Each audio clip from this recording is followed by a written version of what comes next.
All right, good afternoon, everyone, and welcome to the Health and Human Services Committee. My name is Senator Ben Hansen. I represent the 16th Legislative District in Washington, Burke, Cumming, and parts of Stanton counties, and I serve as chair of the Health and Human Services Committee.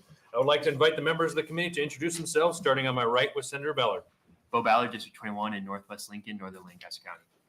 Michaela Kavanaugh, District 6, West Central Omaha, Douglas County.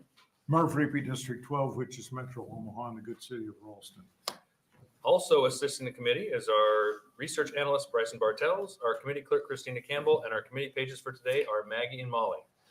A few notes about our policy and procedures. Please turn off or silence your cell phones. We will be hearing 5 bills, and we'll take them in the order listed on the agenda outside the room. On each of the tables near the doors to the hearing room, you'll find green testifier sheets. If you're planning to testify today, please fill one out and hand it to Christina when you come up to testify. This will help us keep an accurate record of the hearing. If you're not testifying at the microphone but want to go on record as having a position on a bill being heard today, there are yellow sign-in sheets at each entrance where you may leave your name and other pertinent information. Also, I would note, if you are not testifying but have an online position comment to submit, the legislature's policy is that all comments for the record must be received by the committee by 8 a.m. the day of the hearing. Any handouts submitted by testifiers will also be included as part of the record as exhibits. We would ask if you do have any handouts that you please bring 10 copies and give them to the page. We use a light system for testifying. Each testifier will have 3 to 5 minutes to testify, depending on the number of testifiers per bill. When you begin, the light system will be green. When the light turns yellow, that means you have 1 minute left. When the light turns red, it is time to end your testimony, and we will ask you to wrap up your final thoughts. When you come up to testify, please begin by stating your name clearly into the microphone and then spell both your first and last name. The hearing on each bill will begin with the introducer's opening statement. After the opening statement, we will hear from supporters of the bill, then from those in opposition, followed by those speaking in a neutral capacity.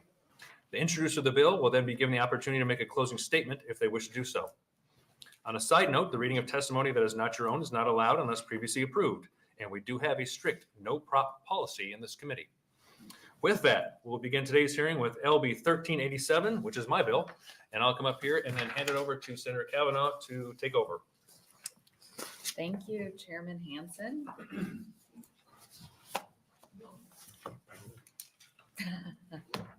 Yes. Chairman, you're welcome to open on your bill. 1387.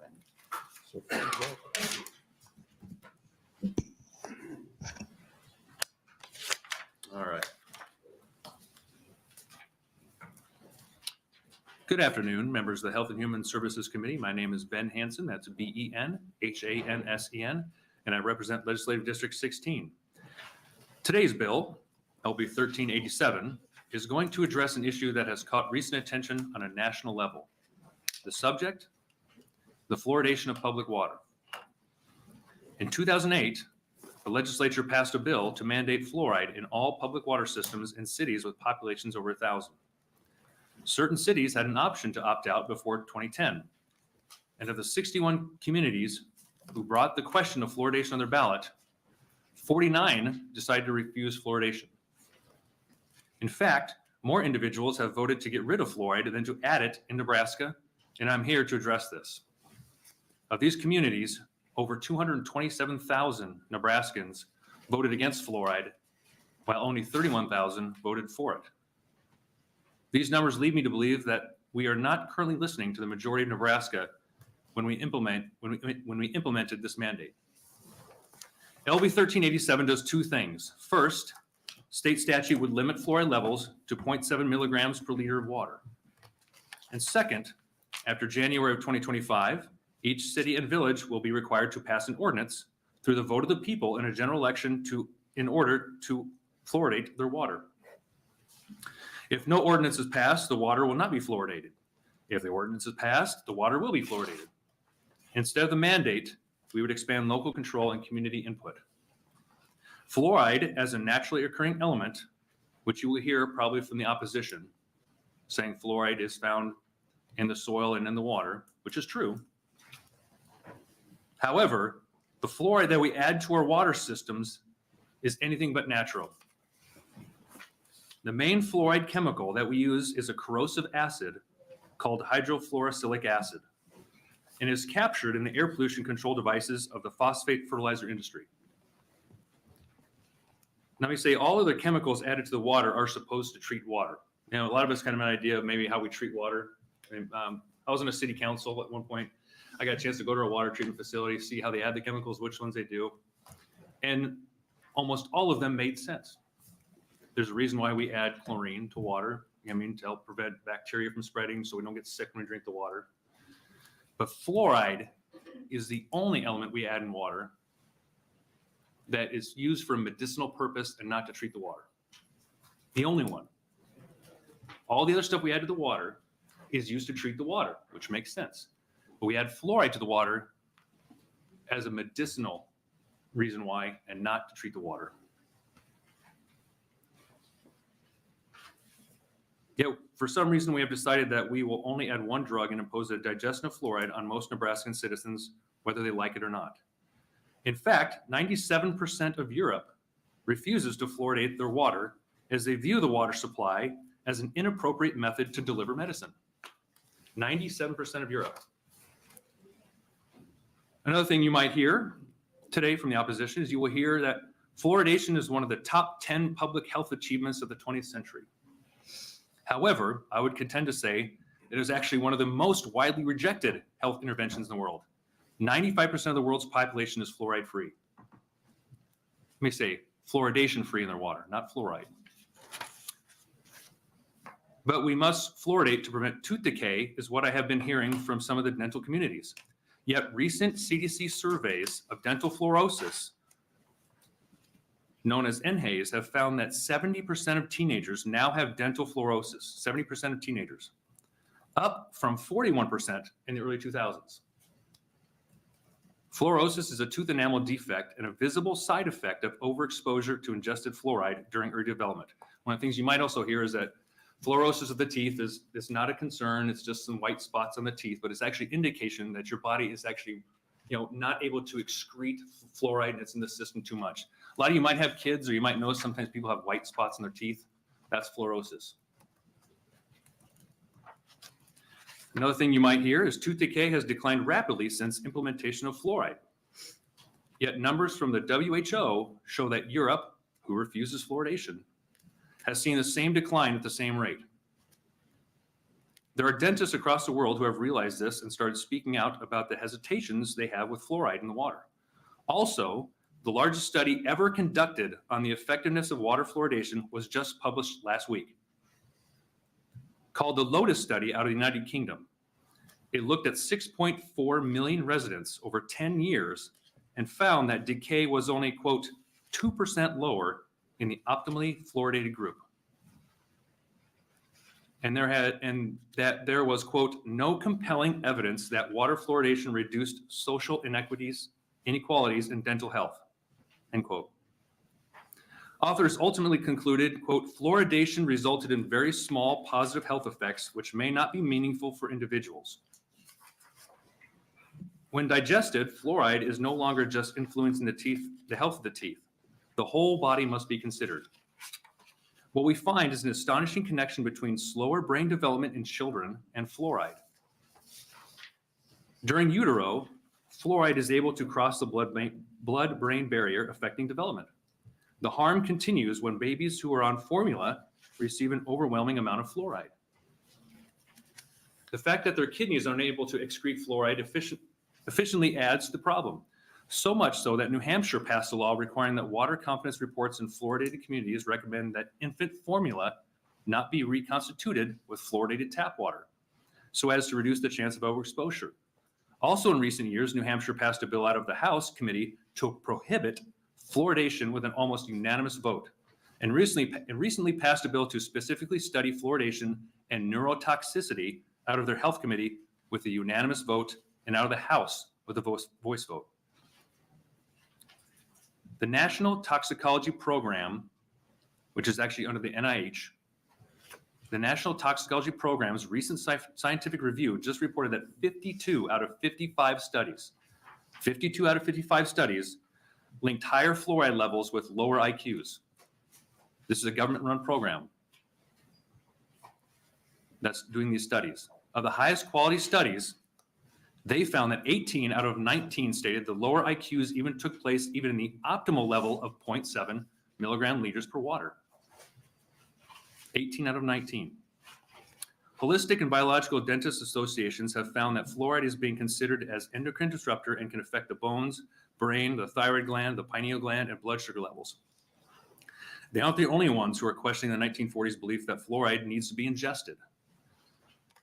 Dr. Lamphere, the principal investigator for a study examining fetal and early childhood exposures to prevalent environmental neurotoxins, including lead, pesticides, mercury, alcohol, PCBs, and environmental tobacco smoke, has influence among modern medicine. He has recently testified that there are similarities between lead as a neurotoxin and fluoride. He's seeing a commonality between those two. And this is one of the main doctors in the United States who knows all about lead. He states, quote, fluoride exposure during early brain development diminishes the intellectual ability in young children. A current Toxic Substance Control Act trial is looking to see if fluoride poses an unreasonable risk. Both CDC representatives and Dr. Stanley Barone Jr., an EPA neurotoxologist, agree that fluoride has the ability to interfere with the functions of the brain and body by both direct and indirect means. Almost done. Members of the Department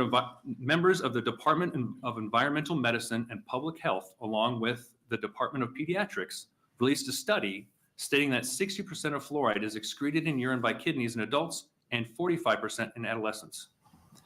The kidneys, followed by the liver accumulate more fluoride than any other organ systems in the body.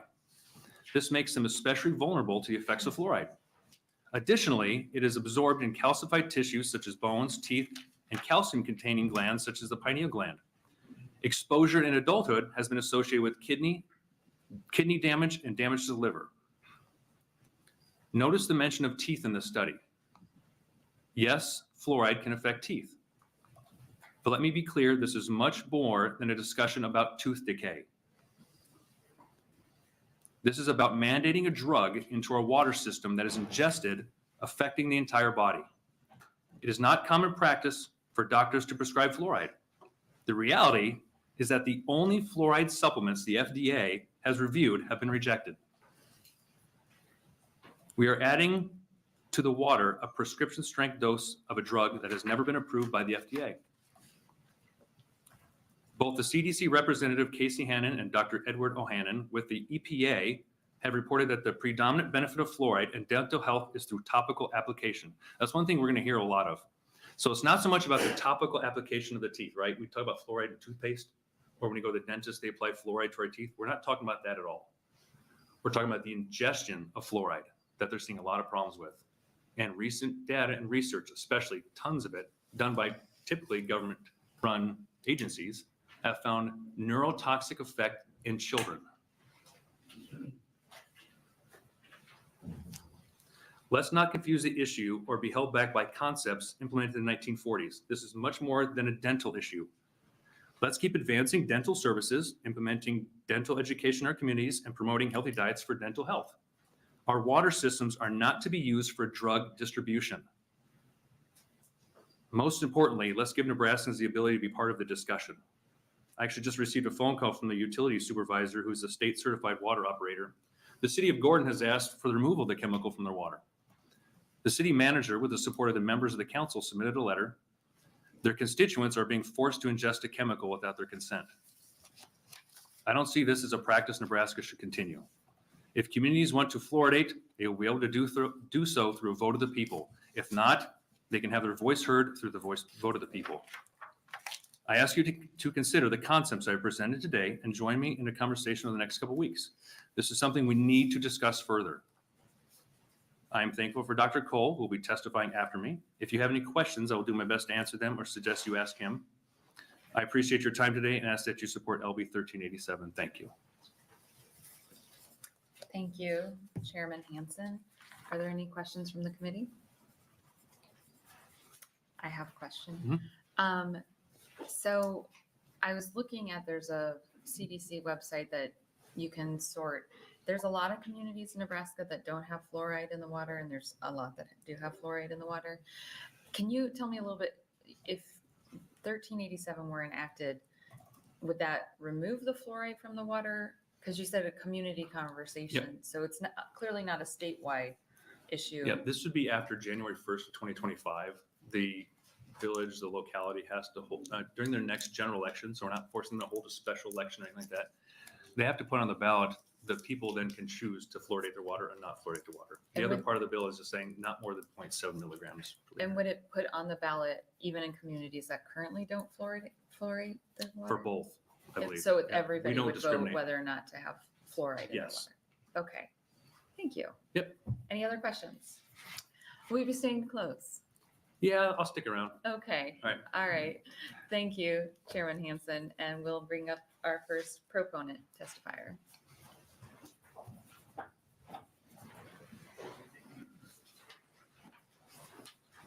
Welcome. Thank you, appreciate it. I didn't ask actually if we're doing a 3-minute or a 5-minute. We're doing a 5-minute clock. All right. Okay. I'm Dr. Griffin Cole, Griffincole,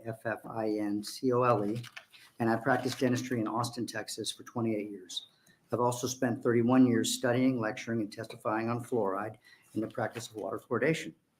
I'm also a parent of 2 college-age children who were afforded the opportunity to avoid ingesting fluoridated water or prescription fluoride tablets their entire lives.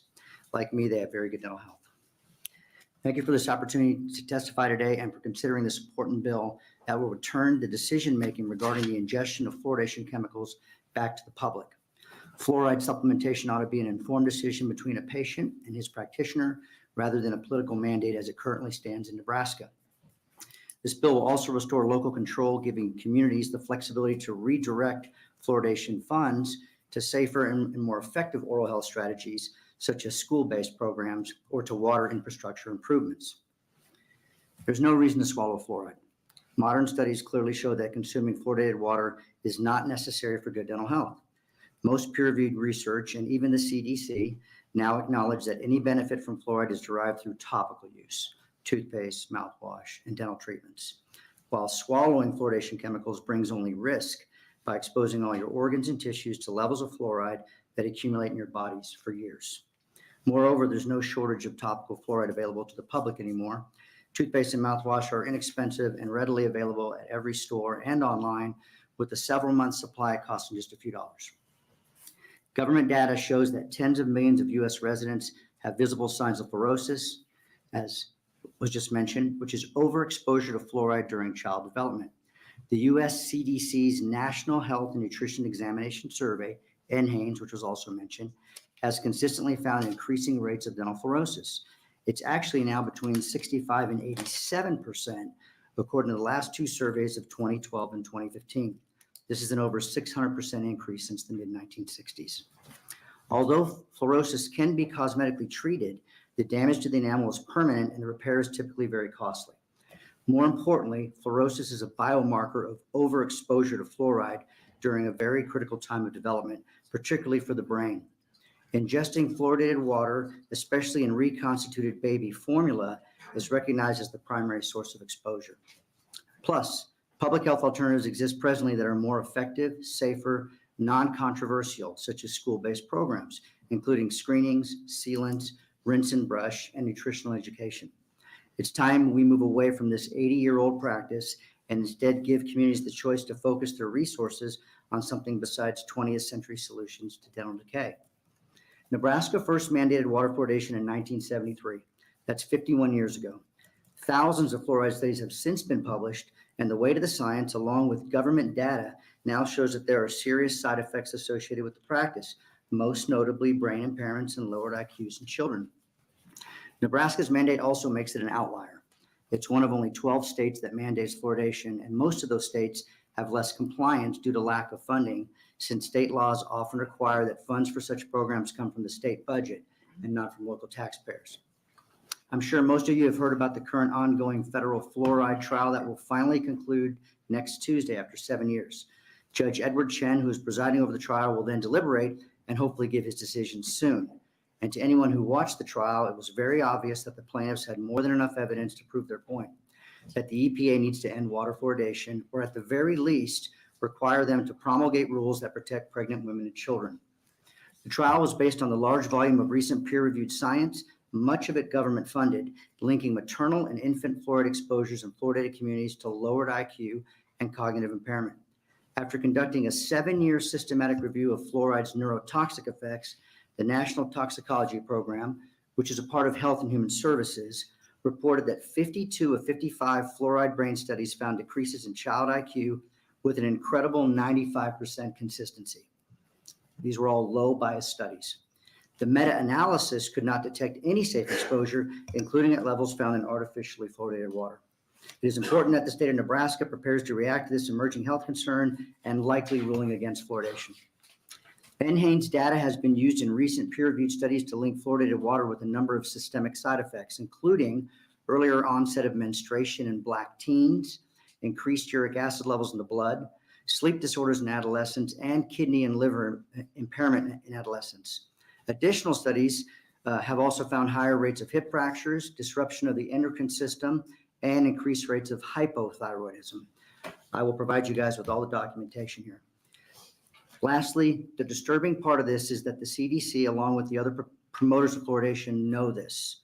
They are fully aware and yet not only have failed to warn consumers about these side effects, but rather have continued to push for the expansion of this practice all over the country. Thank you for your time and interest. Thank you. Questions from the committee? Senator Ballard. Thank you, Senator Walz. First of all, you mentioned the federal case. Can you expand on that a little more? I know it's tough to do in 5 minutes, but it's a 7-year case. I'll do it briefly. So about 7 years ago, there were several plaintiffs, including the Fluoride Action Network, Food and Water Watch, Mothers Against Fluoridation, and some other advocacy groups that petitioned the EPA to look at these numbers and all the science and stop doing this. They refused. So about a year later, they actually filed suit. And it's in San Francisco right now at trial. But it's gone on 7 years because they took about a 3 to 4 year hiatus to have the National Toxicology Program, a part of our government, look at all the science and come to conclusion on what they could all agree on. So they came out with the first report back in like 2021, and the defendants, the EPA, said, nah, we want it done again because it didn't look very good. They did it again. They said, we'd like it a third time. So finally, a third time it was done, and the plaintiffs were like, we don't even care what it says. Can we just release it?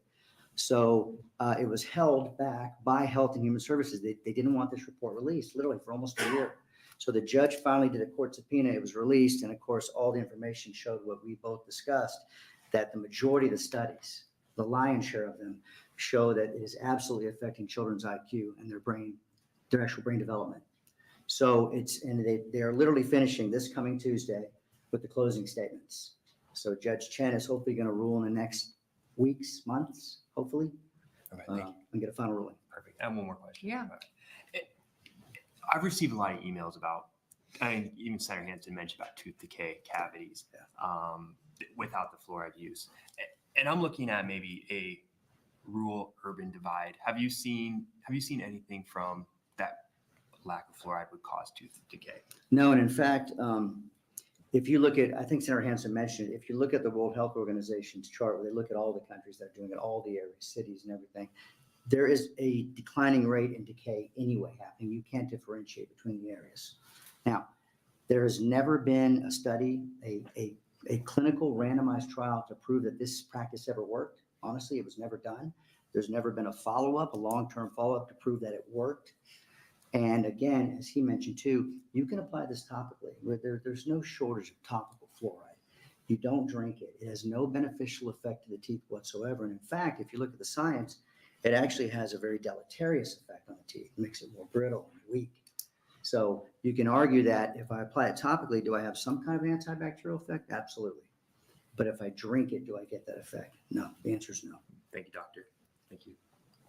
Senator Riepe. Thank you. I have what may be obvious to many, but in terms of like using water in cooking, does the boiling eliminate the fluoride, or does it stay with the water? That's a great question. No, it does not eliminate it. It's a very, very tenacious molecule, very small.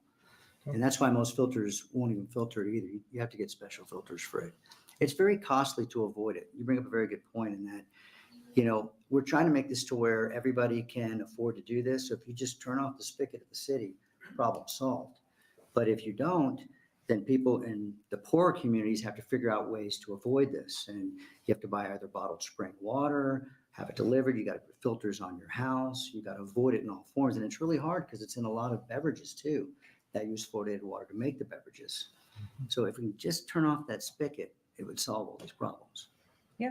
Second question, I guess, that with so many people drinking bottled water or flavored waters or everything else, are the majority of those with or without fluoride? So it depends on where they come from. So a lot of bottled waters and sodas come from Chicago, which is fluoridated.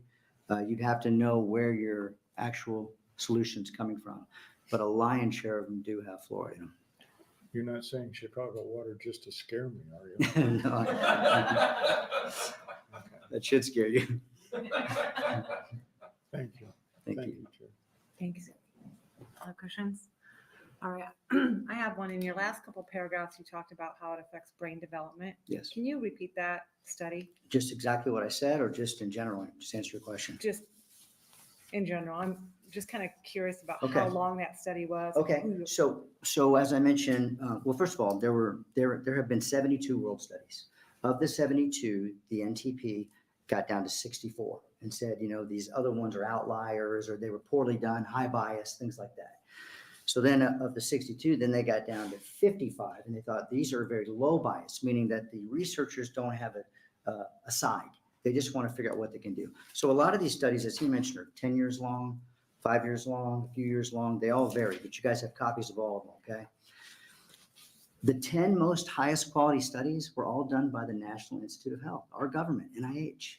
All of this, NTP, our government, Health and Human Services, our government, CDC even is our government. So none of these studies are like a lot of the proponents for water fluoridation will say, oh, well, those are studies in China and Mexico and other places. We're not talking about those studies. We're talking about government funded, the most recent last 10-year studies. Okay, so I was going to ask how far the studies go back because there are so many other things that, Sure. as we all know, affect a child's brain development Sure. in the last 10 years. 15 Absolutely. years. So do you have any studies that go back 50 years? Yeah, they're as far as your IQ and brain impairments, no, I don't think they go back that far. About 30 years, probably 25, 30 years. But in the last 10 years is what we're talking about, the most, low bias, an incredible scientific method followed, good controls, the way they looked at everything. That's what we're talking about. And please keep in mind that the NTP, the National Toxicology Program, their job is to vet everything, to look at everything. It's all scientists. They're trying to tear apart studies, really. And so for them to actually get down to say, these are the ones, these things were vetted. They looked at them very carefully to When rule you out say they were vetted, to rule they out took out all co-founders. technology, kids who had no access to technology or social media or anything like that. Those things were taken out? Well, a lot of studies are different, right? So they look for co-founders is what you're talking about. What other things could do this? So you'll have to read each individual one, to find out which one fits to what you're asking. But they did look at a lot of co-founders. So this is like they're looking at children that are being raised or in utero by moms who are ingesting fluoridated water versus moms over here that are not ingesting fluoridated water, comparing IQ scores exactly. It was a pretty good apples to apples in the lion's share, the best studies that they picked out.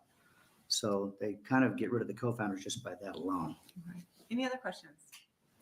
I don't see any. Thank you. Next, Thank you. proponent.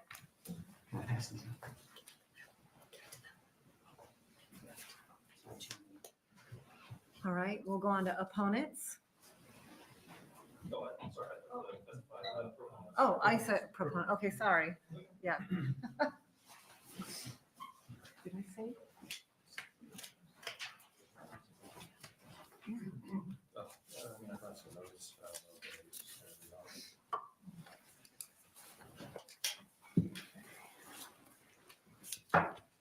Hi, name is Joshua Bassan, JOSHUA-BASSAN. I support this bill for 3 reasons. First reason, roughly 10 years ago, between the age of 30 and 32, I started drinking purified water with the fluoride removed. As the doctor just mentioned, it was expensive. It cost me like $400 for this water purifier. And the set of filters that I had to replace twice a year, I think, were like $100. I was married at the time and started drinking this water, and my impotence disappeared. The effect was immediate, and I've avoided fluoride at all costs ever since. Second reason, this takes power away from the Department of Health and puts it back with the unicameral. Regulation with the force of law should only be passed by our elected representatives. Thirdly, it makes a lot more sense to require a town or city, 1,000 or more, to pass an ordinance to fluoridate as opposed to the other way around. You have experts that say, hey, fluoride is good for the prevention of cavities. You have similarly credentialed experts saying, not only is it not good for your teeth, it has all these other adverse side effects. When it's that controversial, the safe and moral thing for government to do is to do nothing. Anyone who wants to add fluoride to their bodies is free to do so and leave the rest of us alone. Thank you. Thank you. Any questions? I don't see any. Thank you. Thanks. Any other proponents?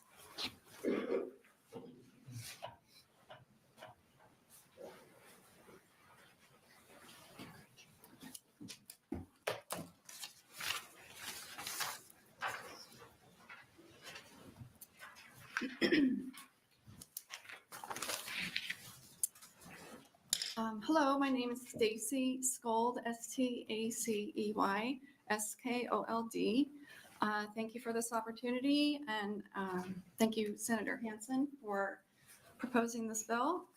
I wanted to share my experience learning about fluoride toxicity as a doctoral student in human sciences. I became aware of this issue while writing my dissertation. My research on the impact of chemical pollution on human health led me to multiple studies and also to a textbook, the textbook of Children's Environmental Health. This book was published in 2014 by Oxford University Press, edited by Landrigan and Etzel, who are both medical doctors and epidemiologists. It's considered a go-to for those involved with environmental toxicology and pediatrics. And it does address the risk of fluorosis, as well as liver and kidney damage and diminished development of intelligence in children from fluoride exposure. Since the publication of this book, I've observed that what is being taught in the environmental toxicology realm is finding its way into the medical professional community and to the public at large. One example is the statement from the Fluoride Action Network, which was a professional's call to end water fluoridation, in which 4,800 signatures, and this was in 2018 where they counted, from both environmental toxicologists as well as medical professionals have signed. So it's a combination of both. Since then, there's also, actually since 2004, there's been 4 documentaries produced on this topic, on the toxicity of fluoride. But in my studies, a course stands out that was called Environmental Toxicology, Ecosystems and Human Health.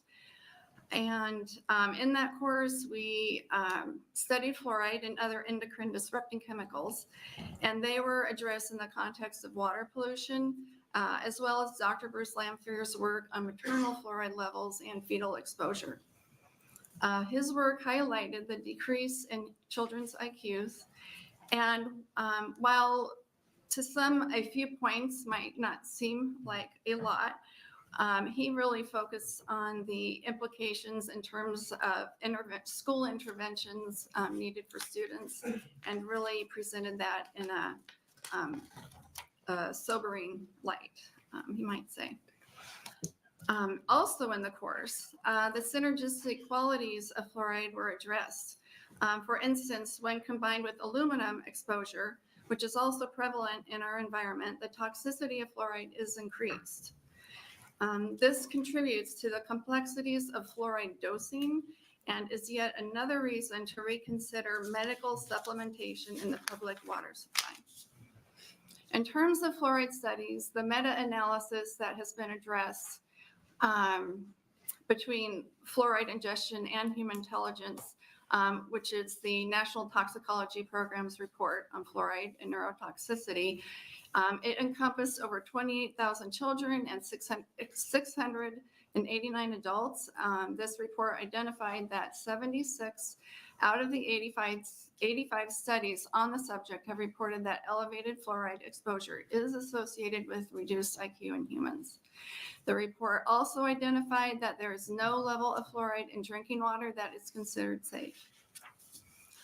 We need to pay attention to its meta-analysis. We could also pay attention to toothpaste labels because on fluoridated toothpaste, you will find it says you should not swallow the toothpaste for obvious reasons. We should also listen to the environmental toxicologists. Please carefully consider the significant risks versus benefits in terms of mandating fluoride in the Nebraska public water supply. Thank you. Thank you. Questions?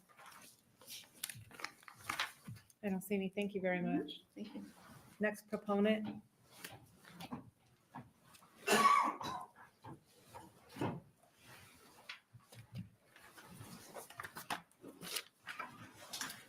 Good afternoon. My name is Diane Plock, Dianne, Plock, Plock. I live here in Lincoln, and I grew up on a farm with well water. So until I graduated from high school, I wasn't really exposed to fluoride. I had braces when I was young. My dentist, I don't recall him saying anything to me about brushing my teeth with fluoride or anything like that, but that was years ago. I was diagnosed with hypothyroidism probably 22 years ago. And I really didn't think too much about fluoride until then. But since then, I've been been on a journey, I guess, to find out about fluoride. And that's led me down a rabbit hole for whatever reason. And I have been to the point where I'm not a proponent of fluoride anymore, but rather an opponent. It's my belief that I shouldn't have to pay to have fluoride in my water system. Yet because I live in Lincoln now, I get it whether I want it or not. So I have a filter on my water system now that takes it out, but it costs me over $300 a year just to do that. I have talked, another matter,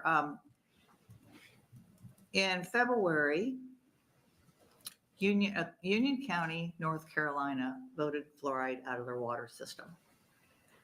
2 days ago in Collie County, Florida, they unanimously approved fluoride removal. I think it's time that we had the people's voice be known here rather than city or county administrators who think they're doing the best for us. And it's time for the people to speak rather than government authorities. I could go on and about statistics and so forth, but everybody else kind of took my voice away from that standpoint. But I'll go on a little farther. I have a dentist who grew up in Croatia. She became a dentist. They didn't have fluoride in Croatia. And she lives here now in Lincoln with her husband, of course. And I asked her last summer about fluoride. And she called me after work, and I was kind of frankly surprised that she did. But she did tell me, she said, that's a touchy subject. And I said, I knew it would be because she's on one fence with the Dental Association promoting fluoride. However, she came into the end saying, I have a 20-year-old son. He's going to college in Omaha. I did not provide him with fluoridated water. That spoke volumes for me. That put me on another mission to contact my orthodontist, who I used about 10 years ago. And I asked her this week what her thoughts were about it. And again, she said it's a touchy situation, but she said, I think the people need to vote on it. It should be their choice. I also have a periodontist, and I called her office, and she's a proponent of fluoride, which makes me wonder if I'm going to keep that same periodontist. And in addition, I called my own doctor and I got an email back from him yesterday. And if I could, I'd like to read it. You have a minute. Thank you. I've never dreamed that something like that should be the good health of a society would become so politicized by both sides. I've been following LB 1387. I hope the legislature does the right thing with regard to the bill. However, I do not have any faith that they will.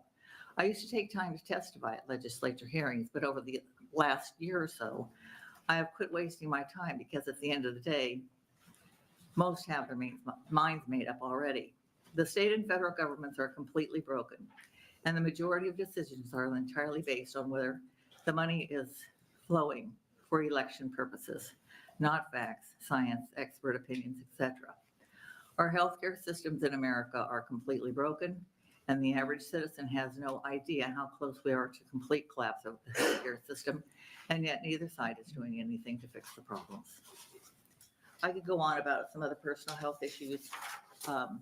Fluoride affects kidneys, the pineal gland, any endocrine system. And I've had personal experience with those as well.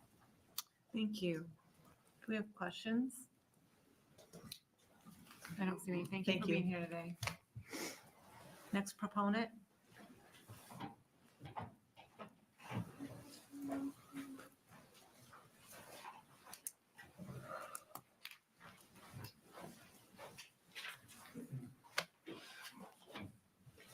Good afternoon. Thank you for considering this bill. I appreciate that. My name is Tracy, Tracy, Exmet, aka SAMIT, 7201 Willow Avenue in Lincoln, Nebraska. I support eliminating fluoride from our drinking water. The fluoride community has rightly focused on the pain, disease, and cost to society of tooth decay. As there are plenty, as we've heard, detailed arguments on both sides of the debate, I would like to briefly remind us of the unseen long-term costs to Nebraskans from mandates like fluoride programs and touch on how we got here, where we are today, and where we go from here. Last February, I shared with my county commissioner, as I shared with you now, how I believe we got here on a different mandate, a history that applies to fluoride as well. Of course, we understand some mandates are necessary for health, safety, and welfare. As a licensed architect, I regularly study these topics. However, more frequently than ever before, stories are not in sync. They don't make sense. As I've observed this inconsistency growing over the last 40 years, I've experienced glimpses into what I call simply a wonderful hidden world. We have this wonderful hidden world that, for various reasons, we as a society marginalize, even outlaw, while we build up a government model with partners as be-all, do-all caretakers. We medicate our water while denaturing our milk. We increase toxic exposures and continue to limit access to a wide range of healing arts. The long-term costs of these mandates and caretaker model can never be determined. And many of us instinctively know the government can't and shouldn't do so much. The limitations of this model are evident in my findings from an ongoing investigation into Nebraska's fluoride program, Title 179 Fluoride Regulations, and program operations by the City of Lincoln and Lancaster County. I want to emphasize how much I appreciate the people who have helped me with my investigation. And I leave with you a draft update of my findings showing, among other things, that there may be opportunity for Lincoln to lower the fluoride treatment level currently while maintaining compliance. This small adjustment, as you've heard before, could positively impact the health of pregnant women and infants, especially in the heat of summer. So going forward, I ask that we look to minimizing the needs for mandates by increasing access to this wonderful hidden world and advocate for a balance between the world of wise traditions and the best of today's advanced technologies. There are great opportunities waiting to improve lives with a secondary benefit of reducing the long-term costs. Thank you very much. And I wanted to add, if I have a moment, Senator Kavanaugh asked about the CDC website, and you'll notice in the handout that I provided my update findings, the Department of Energy and Environment and Energy confirmed this week that CDC, the requirement to update the CDC website is not mandatory, and state doesn't have a chance to update that very regularly. And the quote is on the sheet there, but it's not accurate. It doesn't match with what the city of Lincoln is reporting. And I didn't check other cities, but you can be sure that there are some of that information on the CDC's website that is not accurate. So I just wanted to, and there's other points, updates on that handout that I provided. So thank you. Thank you. Questions? Thank you. Next proponent.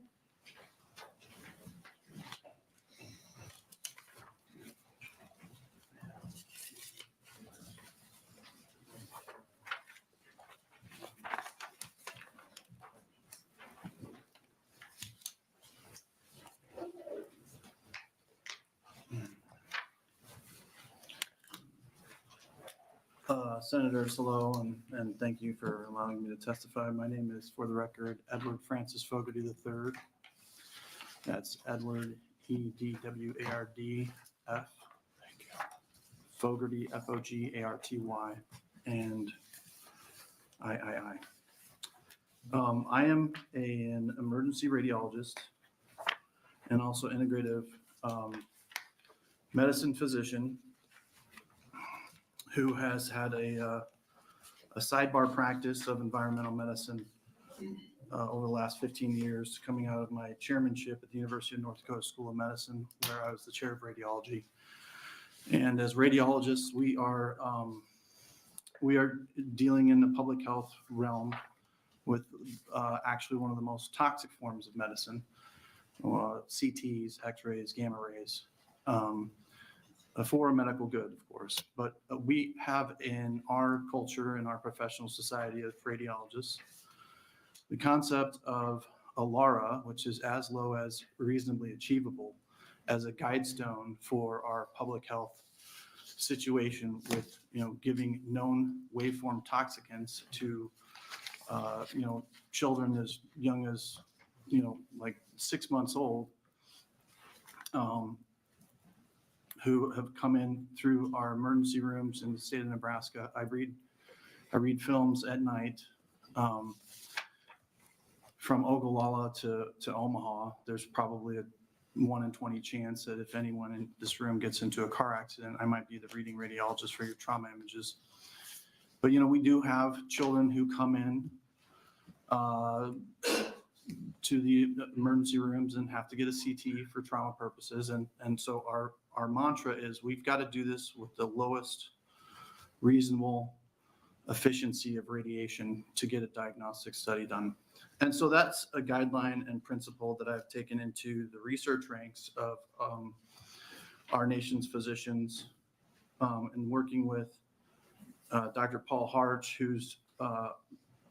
he's the emergency medicine hyperbaric fellowship director at LSU in New Orleans.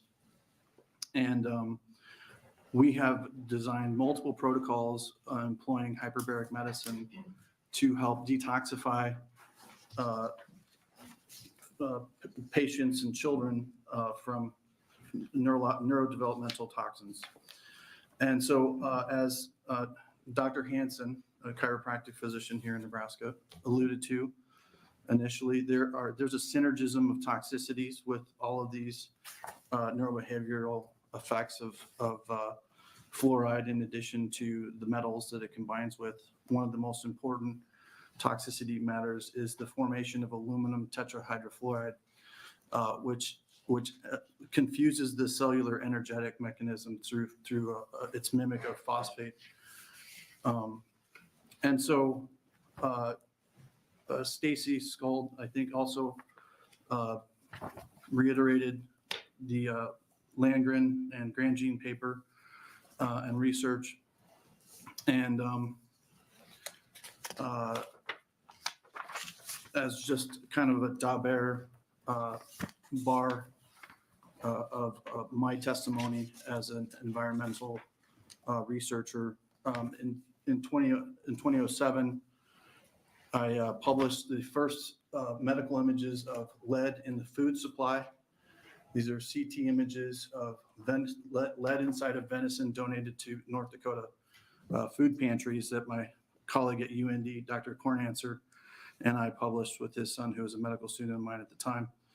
And so we have these fluoride-related synergisms with lead in the environment, aluminum in the environment, and it's hurting the IQs of our children. I am technically more on the side of neutral because I do think the language of the spill needs to be amended to what is really the World Health Organization's published threshold for neurotoxicity is 0.3 of a part per million. It's not 0.7 of a part per million.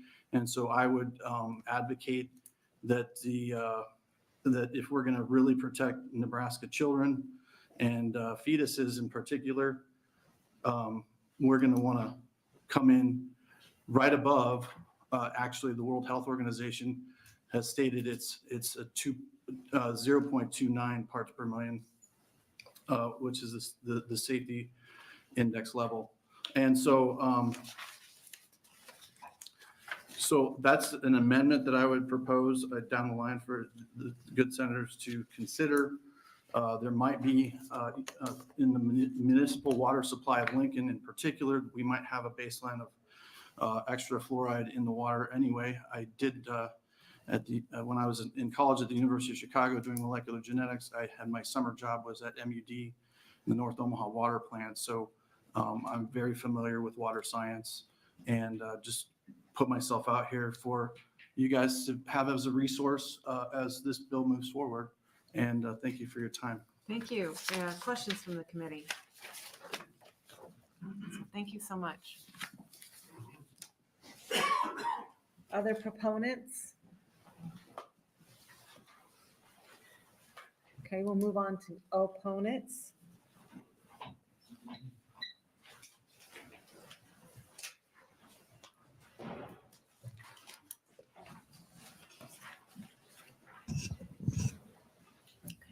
Okay, Chairman Hansen and members of the committee, nice to be back again this week.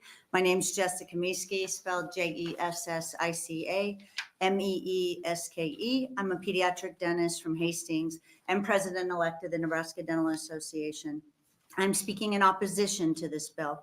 While the NDA applauds Senator Hansen for wanting to adjust community water fluoride levels to 0.7 parts per million, which does reflect the CDCP's national guidelines, according to Dr. Fritz Kraft, who's our state dental director, it's already being done across the state. So this is good news. So then we must address, does it make sense to require communities to reaffirm keeping fluoride in the water? I don't think it does any more than it makes sense to allow communities to reaffirm the Clean Indoor Air Act or wearing seatbelts. Tooth decay is the most common chronic disease in children and adults. And in fact, we have 75 years of scientific evidence to support its safety and its effectiveness. It is one of the top 10 public health accomplishments of the 20th century, along with advances in infectious disease. So other things on the list are things that rise to the level of the polio vaccine and motor vehicle safety, things like seatbelts. Fluoridation is highly associated with about 25 to 30% lower rates of tooth decay, and it's a simple mineral. You could equate it with fortifying milk with vitamin D, vitamin C in orange juice, or even iodine in salt. They make us healthier if they're in the proper amounts. Lower decay rates mean lower Medicaid expenditures. And you've heard us talk a little bit about dental Medicaid this session. Financially, it's a good public investment. There are more than 100 organizations and government agencies that support water fluoridation. I'm just going to mention a few. The CDCP, American Dental Association, American Medical Association, American Academy of Pediatrics, U.S. Public Health Service, and the World Health Organization. Now, if this bill would pass, instead of my focus being on helping children alleviating their dental pain, my time would be consumed with defending water fluoridation in all the communities for whom the patients that I serve. And this is because the effects of community water fluoridation far outweigh any preventive measures that I can provide in my practice. Also, we've had communities fight water fluoridation. We've fought this in Hastings. Hastings still doesn't have water fluoridation, so communities can vote it out. But my first city council meeting was in York, Nebraska, with then former Senator Adams, who was the mayor at that time. And after I testified on the safety and benefits of water fluoridation, a community member who opposed fluoridation came over and addressed me, Heil Hitler. I'd like to address some of the comments that were made about the government studies. And this would be a summarizing statement. The National Academies of Science, Engineering, and Medicine conducted a peer review of the draft report that was mentioned earlier by the National Toxicology Program. And these national academies found that this report failed to make a clear and convincing argument to support its conclusions about the negative effects of fluoride. The national academies added that the National Toxicology Program's draft report cannot be used at this time to draw any conclusions about the levels of fluoride used in water fluoridation.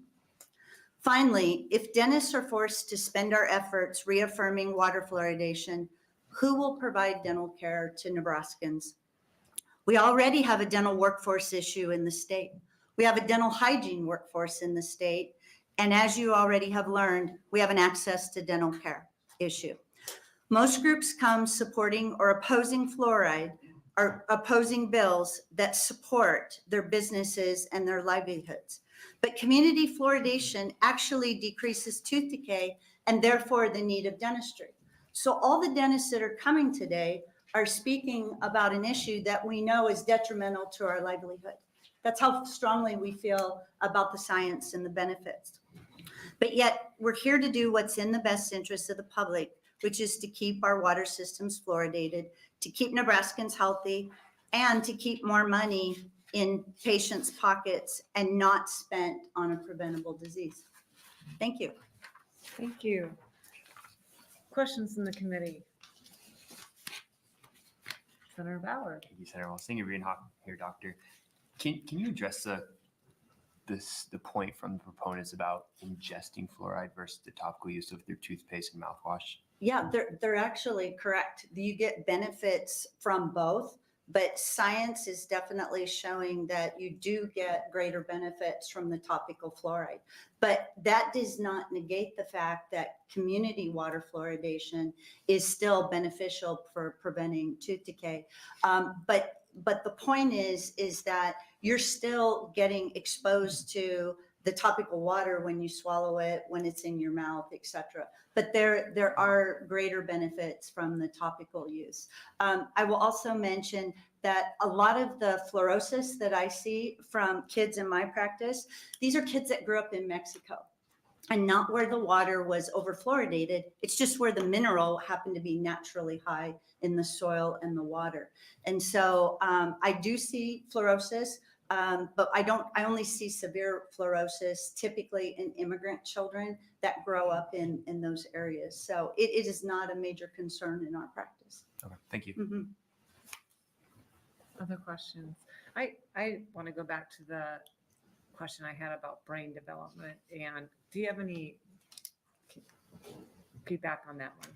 Yeah, I'm not surprised you asked that question as a former school teacher, and I'm a former school board member for Hastings Public. So obviously, dentists care about the development of children's brains. We would not recommend anything that we think would be harmful to the neurodevelopment of children. But there is just no evidence yet that suggests that. Dentistry is open to new research and new science. We're not closing the door on looking at what's coming out. It's just that what's coming out, the studies haven't been designed well. They've been found to have biases. And so there is just no evidence yet that it shows that. All right, thank you. Mhm. Senator Riepe. Thank you. Thank you for being here. Good to Thank see you again. The question I have, and I think this is in a conversation we had one time about a comparison with Lexington, Nebraska, Mhm. where they do have fluoride in the water, and Hastings, where they do not. Do you recall that conversation? I'm not sure if Lexington has fluoride in the Oh, water. okay. But I can speak, if you have a question I thought it was related Lexington. to Maybe I had the wrong time. communities. So Hastings, for example, Hastings does not, Superior does. Superior maybe was, it's Superior. was the first town that fluoridated back in the 70s. What's the comparison then of, or are there statistics that show the advantages of fluoride versus non-fluoride? There is Okay. good science that shows that. And it goes right down to the level of what do you want to spend on Medicaid for these kids and adults. I think we'll have another testifier come up, and if you want to address this question to her, Medicaid expenditures, there have been studies that show that children that live in community water fluoridated areas have lower expenditures for dental Medicaid. So you can pay for it on the front end with $1, or you can pay for it on the back end at $38. That's kind of the comparison. Do you see a great discrepancy in terms of probably maybe income between, for those that brush their teeth, possibly floss? Of course. Yeah, okay. Yeah, social economic status plays a huge role in dental disease. So fluoride in the water does expose all of them. It does. And so it's a great point you make that it is one of the few public health measures that we have that has equity amongst all members of our population. So you can be rich, you can be poor, you can be of any race, but as long as you have some exposure to community water fluoridation, whether it be in your home, whether it be at school, et cetera, you're going to benefit from that. Do you think we should outlaw bottled water? You know, I don't think I'm going to get into that Okay. debate. The question did come up, and the one doctor who said it does matter where it is bottled, he's absolutely right. But I believe what the majority of bottled water has is it doesn't have the fluoride in it. So, yeah. Okay, thank you. Thank Thank you you. for being here. Yeah. Thank you. Next opponent.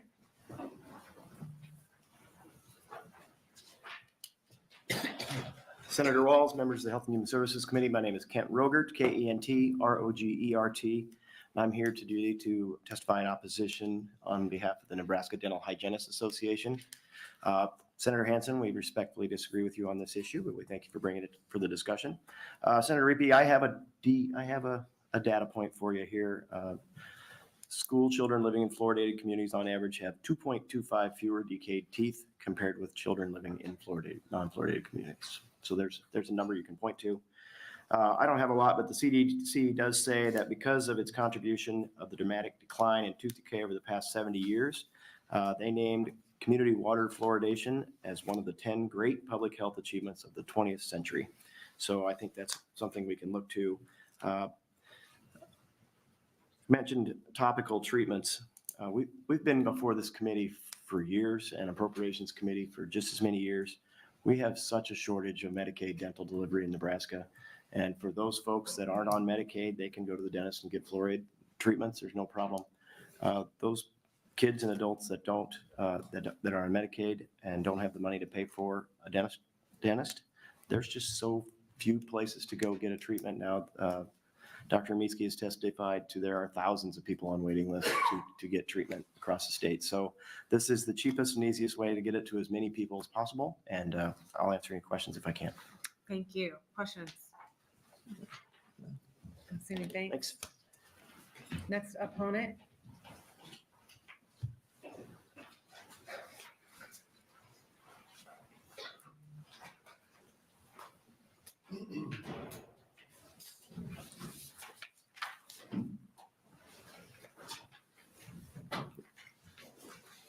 Okay, good afternoon, Chairman Hansen and Health and Human Services Committee members.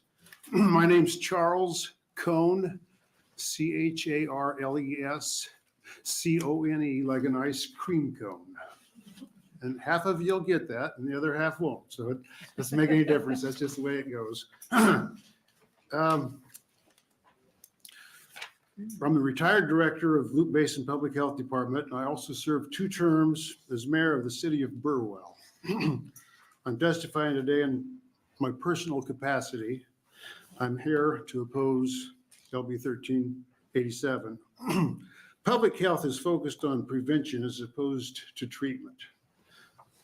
Results can be difficult to measure, certainly in oral health. How can a decline in tooth decay be determined after implementing a community fluoridation program? That can be challenging, but still possible. I'll demonstrate that in a moment.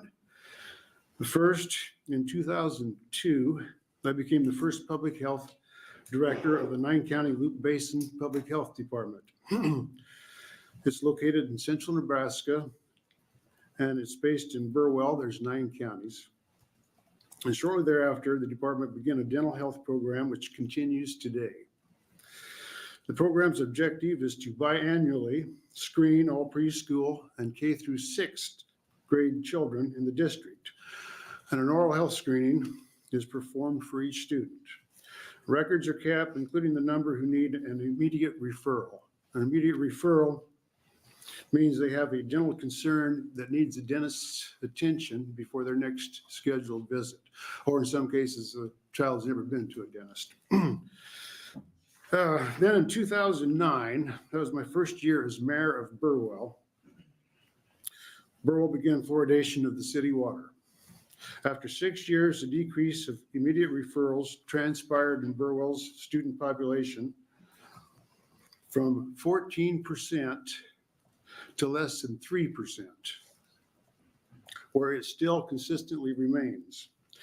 In comparison, other communities in the health district average about 12% needing immediate referral. None of the other communities in the district utilize water fluoridation, and coincidentally and unfortunately, none of the other district students attain results comparable to Burwell's students since water fluoridation began there. Fluoridation can be a contentious issue.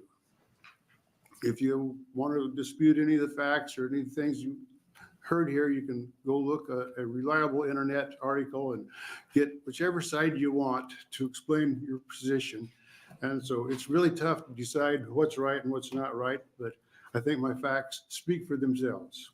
Most people who've grown up with fluoridated water support it or don't even think about it at all. And conversely, people who didn't grow up with it are more likely not to be in favor of it, regardless of the unmistakable data that proves its effectiveness. Today, water fluoridation projects benefit over 200 million Americans that in turn experience 20 to 40% less tooth decay. There's one of those internet article numbers. If Burwell or any other community that fluoridates their water supply would discontinue the practice, in all probability, the number of dental caries would migrate back up to pre-fluoridation levels. Fluoride continues to be dental science's main weapon in the battle against tooth decay. Adding it to in city water systems makes sense because it makes fluoride available to everyone. It saves our healthcare system money, and it saves kids and adults from the pain and inconvenience that comes with cavities and other dental problems. And I've been to schools before where we'd have, especially when I was mayor, and the children were supposed to do something, there'd be a kid in the back of the room that couldn't participate in it. And what's the matter with that child? And toothache. I never seen a kid learn anything with the toothache. And so I'm not a teacher, so maybe they do learn, but it doesn't look to me like that poor kid was learning very much that day. Anyway, this bill would open debates that have been decided in Nebraska for over a decade now. That's why as mayor of Burwell, we began fluoridating the water in 2009. The legislature had passed that bill in 2008 that any community over 1,000 had to bring their fluoridation levels up to 1 part per million. And Burwell had a 0.3 of a part per million before fluoridation levels, and now it's right at 1. I don't know exactly where. I'm no longer mayor, but we did get it up towards 1. And so community water fluoridation has given us great public health gains. This would put those gains into jeopardy. I stand opposed. Thank you. Charles Cohn. Questions? Questions? Senator Riepe. Burwell is a big cattle and horse country, isn't it? Yes, it is. And I think to look at the age of a horse, we check their teeth, right? Yep. They've been drinking this fluoride. Has that helped? Well, actually, we don't let very many horses live in town where we have community fluoridation. The humans actually outnumber them 3-1 inside the city limits. Okay. I assumed that maybe this was extended beyond city limits, but it doesn't. So, thank you, sir. Thank you for being here. Thanks for making the journey here. Oh, yeah, it's my pleasure. Thank you. Any other questions? I do have a question. During your time as mayor, I got to read back here for a second. You had 6 years in which you tracked the changes in from 14% to 3%. That changed since you fluoridated water. Was that the time when you were the mayor? Yes. Okay. Before that, when I first became public health department director, we started that dental program, and we would do the 9 counties, every community, school district or school and preschool, we do the dental health program with, and we track that. We would actually do the fluoride varnish treatment with the children's parents' blessing, and we would give them a toothbrush and do the best we could, and we track that. And our results came down gradually it seemed like when we first started, we averaged district-wide about 19% immediate referrals, and it came down to like 16% or 15%. I don't have those numbers, but I know it did come down. And it's kind of leveled off from there, except for Burwell when we started to fluoridate the water. And we started graphing that every year on where the number of immediate referrals went. And it was a straight line down until it got down to where it's at now, and it's kind of leveled off. Some of those kids that go to school there don't live in the city to drink municipal water anyway. Mm-hmm. And so, it's understandable that it's not down to 0. In fact, it's amazing that it is. But if you really want to get rid of dental caries, fluoridation is the second best way. Elimination of sugar is the very best way. I don't think that's For a lot of things. I don't think we have a chance to do that here today. Right. But there's where your real problem Right. lies. Okay. All right. Thank you. Thank you. Yep, thank you.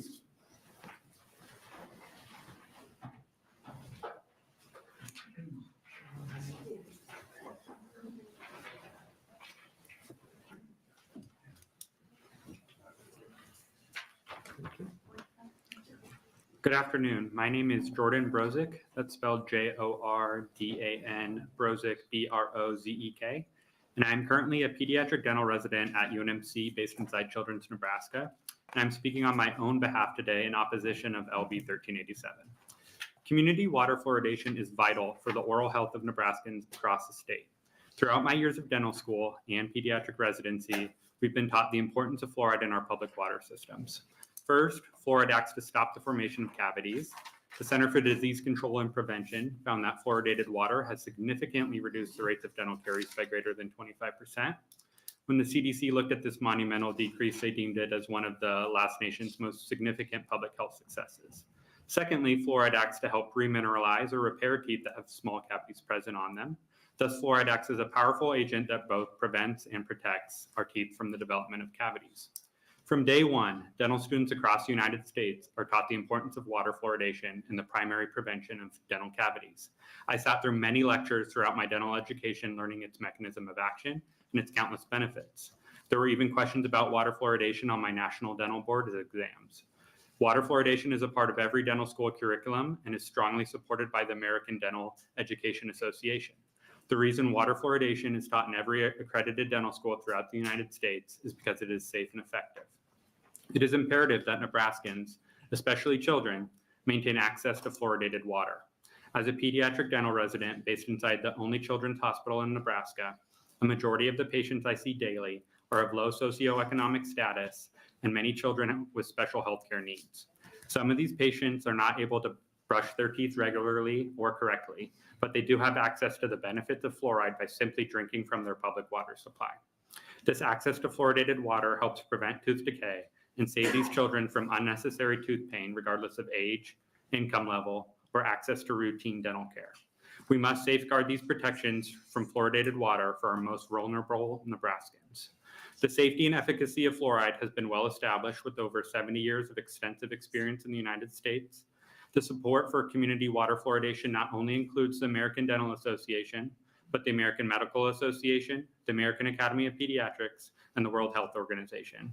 These medical and dental associations see the overwhelming benefit of fluoride, and we should follow the recommendations of experts in these fields.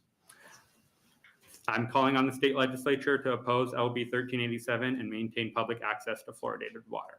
Thank you for your time. Thank you. Questions?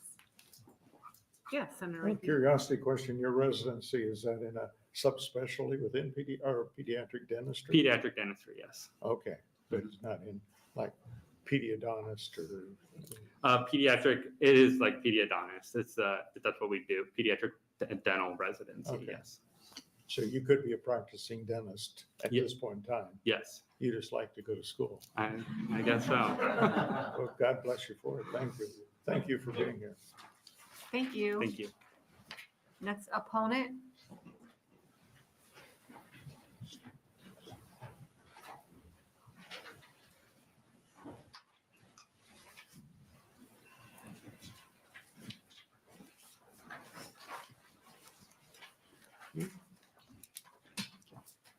Good afternoon, Chairman Hansen and members of the Health Committee.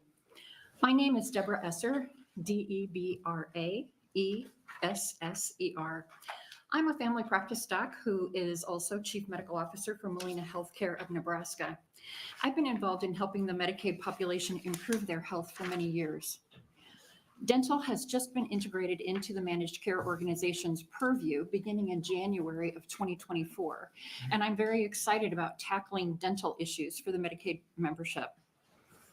It's well known, but seldom thought of, that dental caries or cavities is the most common chronic medical condition.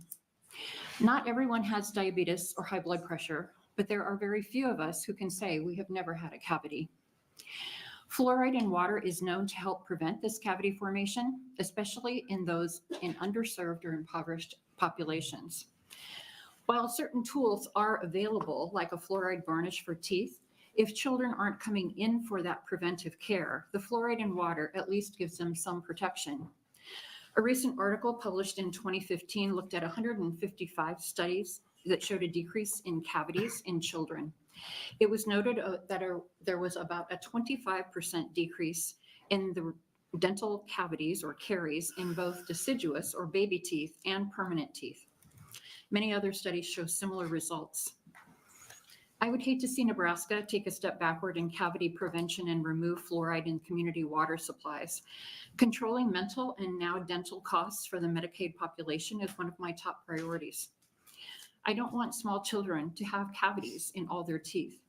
And I don't want to see kids go to the operating room to have their cavities repaired because there are too many to do comfortably in an office setting. I want our children to have smiles that they are proud of. And Nebraska's water fluoridation program helps with that. Thank you. Thank you. Questions from the committee? Senator Riepe. Thank you, Chairman. Are there pockets within the state of certain, I'm trying to figure out, I don't have any idea of how many towns do or don't have fluoride. And so is it sort of sporadic? I mean, Hastings is not the only town that doesn't, is it? No, there are Pick one, many Hastings. communities. Pardon? As far as I know, there have not been studies that show the difference in the Medicaid population with dental caries or dental expenses related to cavities within fluoridated or non-fluoridated communities. I think that would be a really easy and wonderful study for the current managed care organizations to do over the next probably 24 months. I think that it would be a very easy thing for us to do and bring that back. Would they be inclined to do that without a cost to the state? Oh, yeah, that would be very easy for us to do without any increased cost to the state. Do you also feel on the flip side of this that would be merit to mandating it across the state? I think that, I don't like to take choice away from folks, Sure. but I think once that choice has been made, I don't want to revisit that decision. Okay. I think that once the communities have the fluoride within their water supply and we have proven results, I don't want to see that taken away. I hate to overstudy stuff, but we also need to deal with facts and not emotions. So thank you Yes. very much. Thank you. Thank you.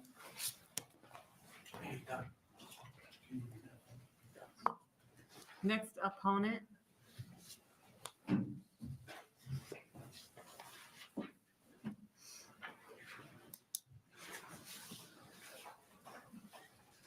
Good afternoon. My name is Heidi Stark. I'm a pediatric dentist in Lincoln. My name is Heidistark. Thank you so much, Senators, and for Senator Hansen for allowing us to testify today. Pretty much everything I wrote to say today has been mentioned by previous testifiers, and I'm actually fascinated by what has been said today. I would just like to highlight a few things from my professional experience. I've been going to Honduras for over 25 years, and I would say that very rarely in Lincoln, Nebraska, do I ever see fluorosis, and I would agree with Dr. Mieske. We take care of thousands of patients on Medicaid, and the majority of the fluorosis spots that we would see would come from kids who have come from other countries, which are likely due to the fluoride minerals that are naturally occurring in their countries. I thought that you said something, Senator Riepe, that made a lot of sense to me. There is so much evidence for water fluoridation and the cost savings. And in my professional opinion, when I go to work every day, I don't want any kids to have cavities. And there are times where I'm skipping around my office because I'm so excited that kids are taking care of their teeth. The reduction of sugar absolutely matters more than the amount of fluoride. But for it to make sense, so every time we eat, bacteria in our mouth takes sugar that creates acid and breaks our teeth down. We eat a lot of carbs in the United States. We snack on them, we eat them for breakfast, lunch, and dinner. So the acid attack that develops from that bacteria and combination of sugar is what breaks our teeth down. Then when we drink fluoride from our fluoridated beverages or foods that we're consuming that have fluoride in them, which no one in this room can avoid fluoride because of the foods and beverages that are manufactured in fluoridated communities. That fluoride helps remineralize the surface of your teeth, and it helps reduce the acid attack on your teeth, which is what we're all trying to avoid so that we don't get cavities. So I think it's important to understand the terminology. I think, Senator Ballard, that you were looking for is how does it affect your teeth? We know that at inappropriate levels, yeah, it's probably toxic, just like I wouldn't take a whole bottle of Tylenol. But we know that all the professional organizations like the American Academy of Pediatrics, the American Academy of Pediatric Dentistry, the American Dental Association, the American Medical Association, they have all proven over 70 years that they still support this. And so the ingestion of the appropriate amounts of fluoride, it's the first pass effect, which is the term that you're looking for. So the first pass effect is what we're all going for when we are having appropriate levels of community water fluoridation. So I oppose this LB 1387 because we don't want to spend more time and money taking care of cavities. I'm highlighting my hair now because I'm getting a lot of gray hair from taking care of kids who, frankly, they shouldn't have the decay that they do. Parents and families are more broken up than they've ever been. So the diets have gone down the tubes. I have no idea because I'm not an expert in fluoride. I'm not an expert in IQ. I grew up in Lincoln, Nebraska. I had some cavities back then. The water was fluoridated. I know I take better care of my teeth now because I've gone to dental school, but there is no doubt that if we eliminate water fluoridation from this state, and if we give a bunch of people an opportunity to vote about it, and I am all for freedom, I just think we're headed for a significant increase in decay. We know the statistics and the information show that we will have more cavities. And we have spent all these hours spent talking to you all about increasing reimbursement so that we can afford to stay open and take care of these kids. If this passes, then we are going to have a larger increase in a problem of kids not being able to access dental care. We'll have more cavities, more missed school, more toothaches, more work missed. It's just not going to be good. So I don't want to go backwards from how far we are now finally getting to be. So please oppose this. It's absolutely something that we feel passionate about as dentists and physicians. And if the experts eventually come forward and say, hey, we know for sure there's not a shadow of a doubt that this reduces the IQ of my child and causes problems that for sure create kidney, all this stuff, absolutely every dentist in here would say, boom, take it out. But until the evidence shows that it should be taken out, for the state of Nebraska, we need to keep community water fluoridation in place, please. Thank you. Thanks. Questions? Thank you for being. Thank you. Yeah, thanks.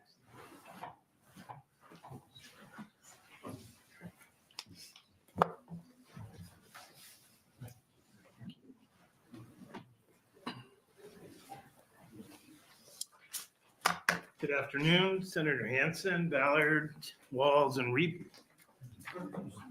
It's great to be here. My name is Scott Morrison, spelled Scottmorrison. I'm a dentist from Omaha, and I specialize in periodontics. I'm a past president of the Nebraska Dental Association and currently serve as chair of the Legislative Committee of the Dental Association. I also serve as trustee to the board of the American Dental Association.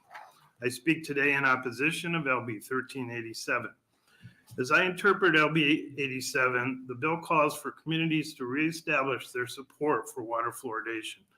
Legislating a requirement that communities reestablish their support for water fluoridation is unnecessary, as communities currently have the right to revisit the issue of water fluoridation at any time.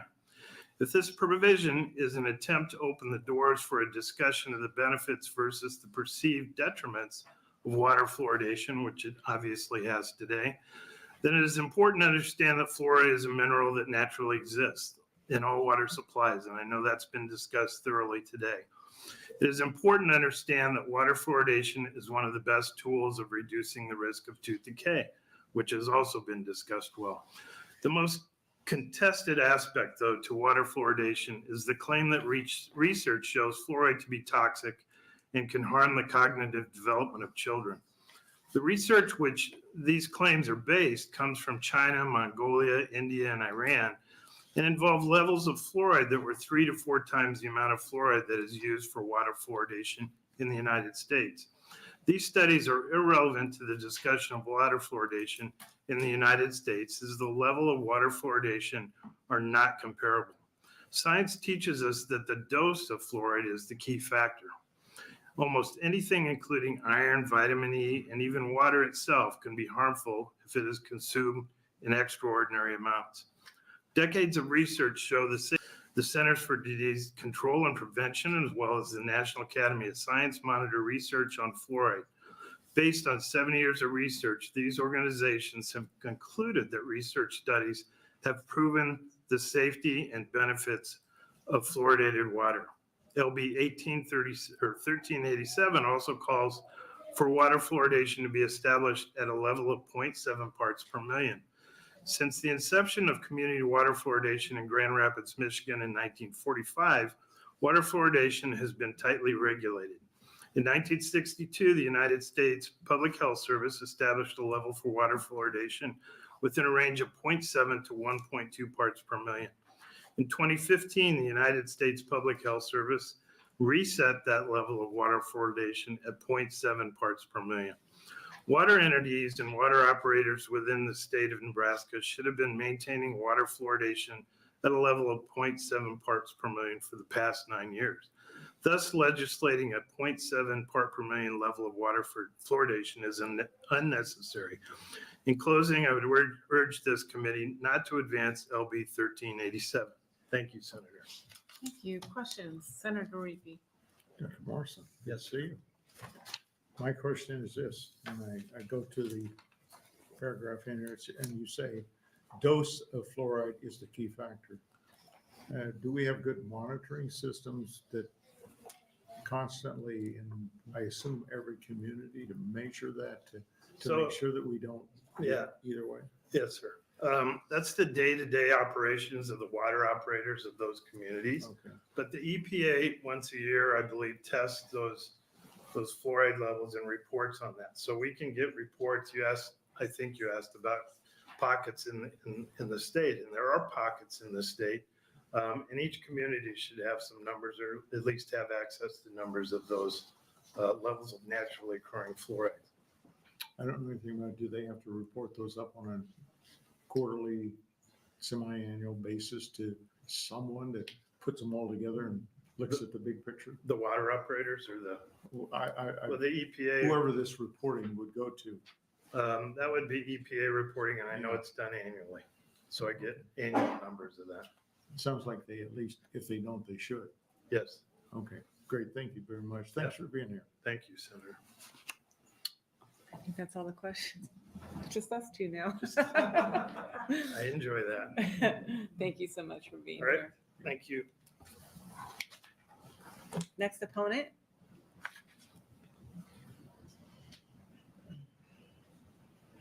Anybody in the neutral?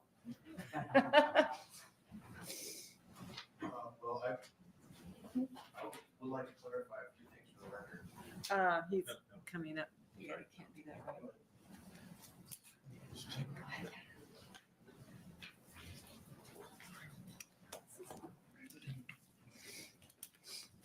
Thank you. Vice Chair Walz. Hey, how are you? Good afternoon, Chairman Hansen and members of the Health and Human Services Committee. My name is Dr. Timothy Tesmer, Timothy-Tesmer, and I'm the Chief Medical Officer for the Division of Public Health within the Department of Health and Human Services, DHHS. I'm here to testify in a neutral capacity to LB 1387, which addresses the fluoridation of public water supplies. Adding fluoride to drinking water is one of the most successful public health interventions in history, offering protection against tooth decay. This connection has been observed since the 1930s, when the U.S. National Institutes of Health began investigating how fluoride works, whether it is safe, and if it could be used therapeutically. This large body of research has overwhelmingly shown that the benefits of fluoride in drinking water significantly outweigh any health risks. For over a century, fluoride has been present in community drinking water systems, and to date, there has not been consistent and convincing evidence that links water fluoridation with any unwanted health effect other than dental fluorosis, a change in the appearance of tooth enamel that can occur when the permanent teeth of young children are still developing. In addition, Nebraska currently has over 45 counties that are designated as state shortage areas for general dentistry. This means those counties are experiencing a shortage of healthcare professionals. Nebraskans without access to regular dental care are already facing challenges to maintaining good oral health, which is necessary to maintain good overall physical health. For these reasons, DHHS recommends that communities fluoridate their water supplies. DHHS supports the suggested change in LB 1387 to reduce the optimal level of fluoride in community water supplies, acknowledging that the U.S. Public Health Service adjusted its recommended optimal level of fluoride in drinking water in 2015 to 0.7 milligrams per liter. However, DHHS would prefer a range of acceptable levels for water operators to achieve rather than a specific level of fluoride that would be difficult to maintain. it is important to note that requirements governing public water supplies in Nebraska are found with both DHHS and the Department of Environment and Energy, DEE, with the DEE responsible for the method and frequency of public water testing. Community water fluoridation is one of the most cost-effective, equitable, and safe measures that communities have to prevent cavities and improve oral health. Data indicates that for communities of 1,000 or more people, savings exceed costs, annually averaging $20 in savings for every dollar invested. We respectfully request that the committee consider amending LB 1387 to include a range of acceptable operational fluoride levels in a community water supply. Thank you for the opportunity to testify today. I would be happy to answer any questions on this bill. Thank you. Questions? I have one question. I'm just a little confused. Does the DEE, are they responsible for the method and frequency of water testing currently, or you're asking them? No, I think currently. Okay. I believe all right. currently. Just wanted a clarification on that. All right. Any other questions? I don't see any. Thanks for being here today. Thank you. Anybody else in the neutral?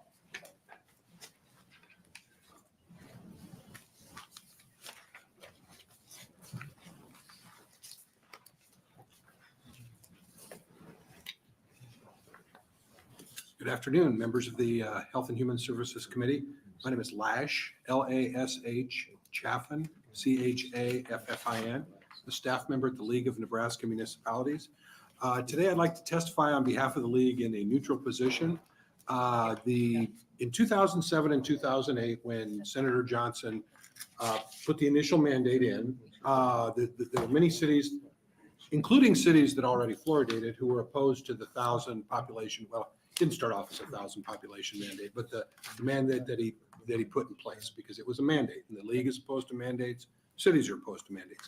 Unfortunately, it's currently drafted LB 1387 replaces that mandate with another mandate, the mandate to have the public vote. The position of the League of Municipalities is that these decisions are best made at the local level with the water purveyor and the elected officials who are best suited to deal with these issues. So the debate that you've heard today should be a debate that takes place at the city council level, over the village board level. So thus today we are testifying neutral on this bill. Now, the League is agnostic towards the science, but what we're not agnostic towards is the fact that we think that locally elected officials need to be active in this decision-making process. And Senator Riepe, before you go, I have the answer to your question, unrelated to the number of systems that do provide fluoridation. Unrelated to my testimony, but I know the answer. There's 528 municipalities. There's around 100 that provide some form of fluoridation. Now, you're going to get a little different number depending on who you talk to, because some cities and water systems serve multiple jurisdictions. So say the city of Plattsmouth serves several rural water districts at the same time. So how you count that rural water district, is it part of the Plattsmouth fluoridation or is it a separate aid? So, but it's around, depending on how you talk to, it's going to be 90 to 100, I think is the number. And of course, that includes both Lincoln and Omaha, which are larger populations. But we think that this issue needs to be decided in front of the water purveyors and the local cities. So, but I would certainly answer any questions. Thank you. I've learned something today. Glad I could help. You're welcome. All right. Thank you. Any other neutral? You can only testify once. Sorry. Okay. Anybody else? All right. We had 30 proponent letters, 15 letters in opponent, and 2 neutrals. There were 39. Oh. I don't know what date on this is. Okay. Yeah. 39 proponents. 39. Sorry.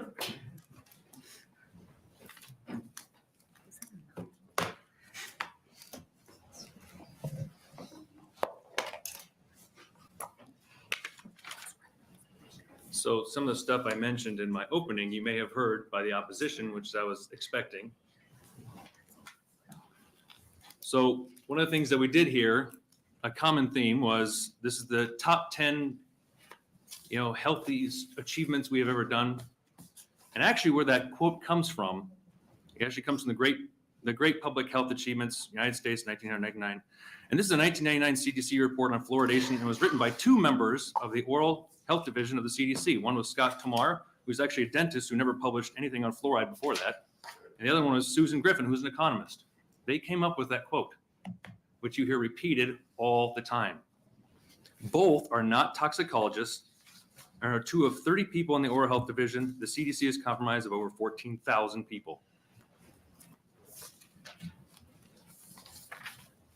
What irks me is when they say there is no evidence or data showing the effects of fluoride on people when ingested.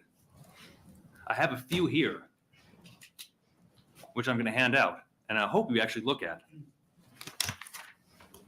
This is from the National Toxicology Program Scientific Review, like I mentioned before, who's under the direction of the NIH, who's under the direction of DHHS. This isn't Bob's research facility in his basement. This is the government. We have some, faith in, hopefully, in research. 52 out of 55 studies linked higher fluoride levels with lower IQs. Of the highest qualities, and you heard before by some of the supporters, low bias, peer-reviewed. They found that 18 out of 19 stated that lower IQs even took place in the optimal level of 0.7. There is research. I have a few notes I have to go through here first, so apologize.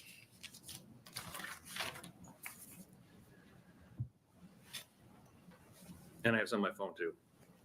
So I first want to underscore the fact that I'm not trying to diminish anything that the dentists or dental hygienists do in our state. I think they do amazing work. And I've done, especially a lot of them know over the course of my time being here, to do what we can to encourage people to use their services, get proper reimbursement rates, expand their services.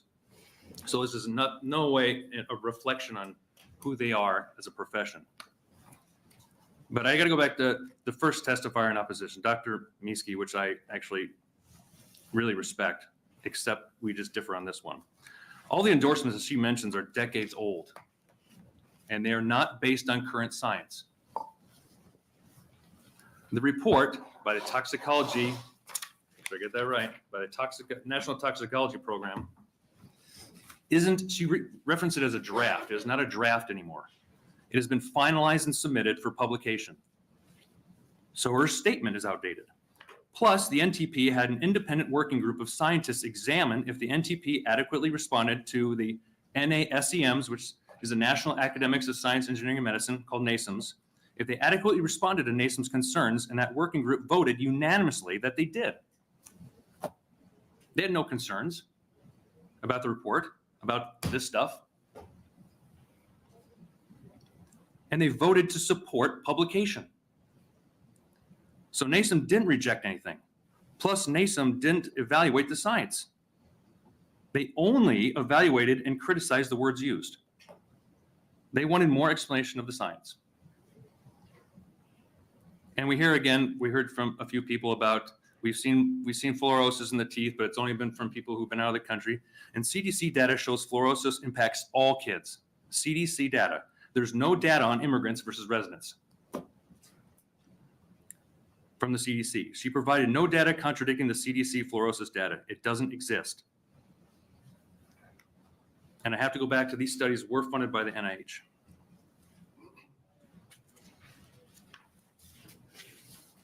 She referenced this would be very similar to getting rid of the Clean Air Act or seatbelts. Seatbelts do not cause harm like overexposure to fluoride can. You're comparing apples to oranges there. She references is important like the polio vaccine. If I came with a bill to say we should put the polio vaccine in our water supply, would any of you go for it? I highly doubt it. Another thing, it's a simple mineral. This is what I referenced in my opening. It is not a simple mineral. It's a corrosive acid used from fertilizer plants and the scrubbers that they have in the water that comes down. It's a corrosive acid. She talks about vitamin D, vitamin C. Those are essential nutrients. Fluoride is not. Those are essential for life. Fluoride is not.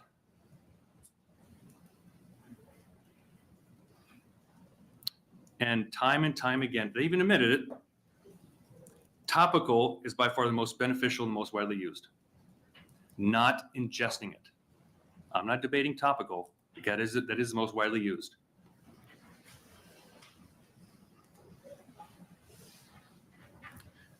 And the states with the lowest rates of childhood decay, according to the CDC, are Vermont and New Hampshire. Both are among the least fluoridated in the nation. The 25% reduction in decay stat is outdated. So the key message here is a cavity can be filled, but damage to the brain is permanent and lifelong. I appreciate the Mayor Burwell coming out.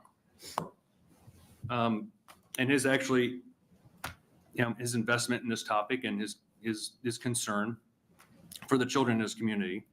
He also talked about how he saw a decline in the rate of tooth decay, or not tooth decay, but the report of tooth decay emergencies, if I remember right.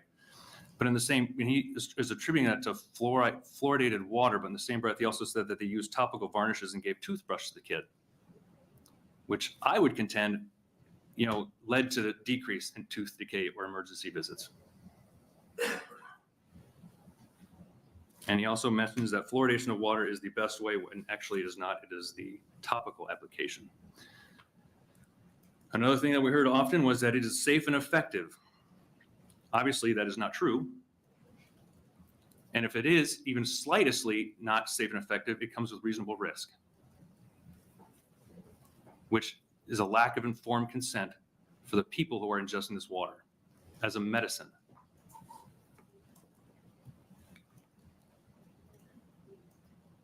And fluoridated water doesn't make it available to everyone. It forces it on everyone. There's a big difference.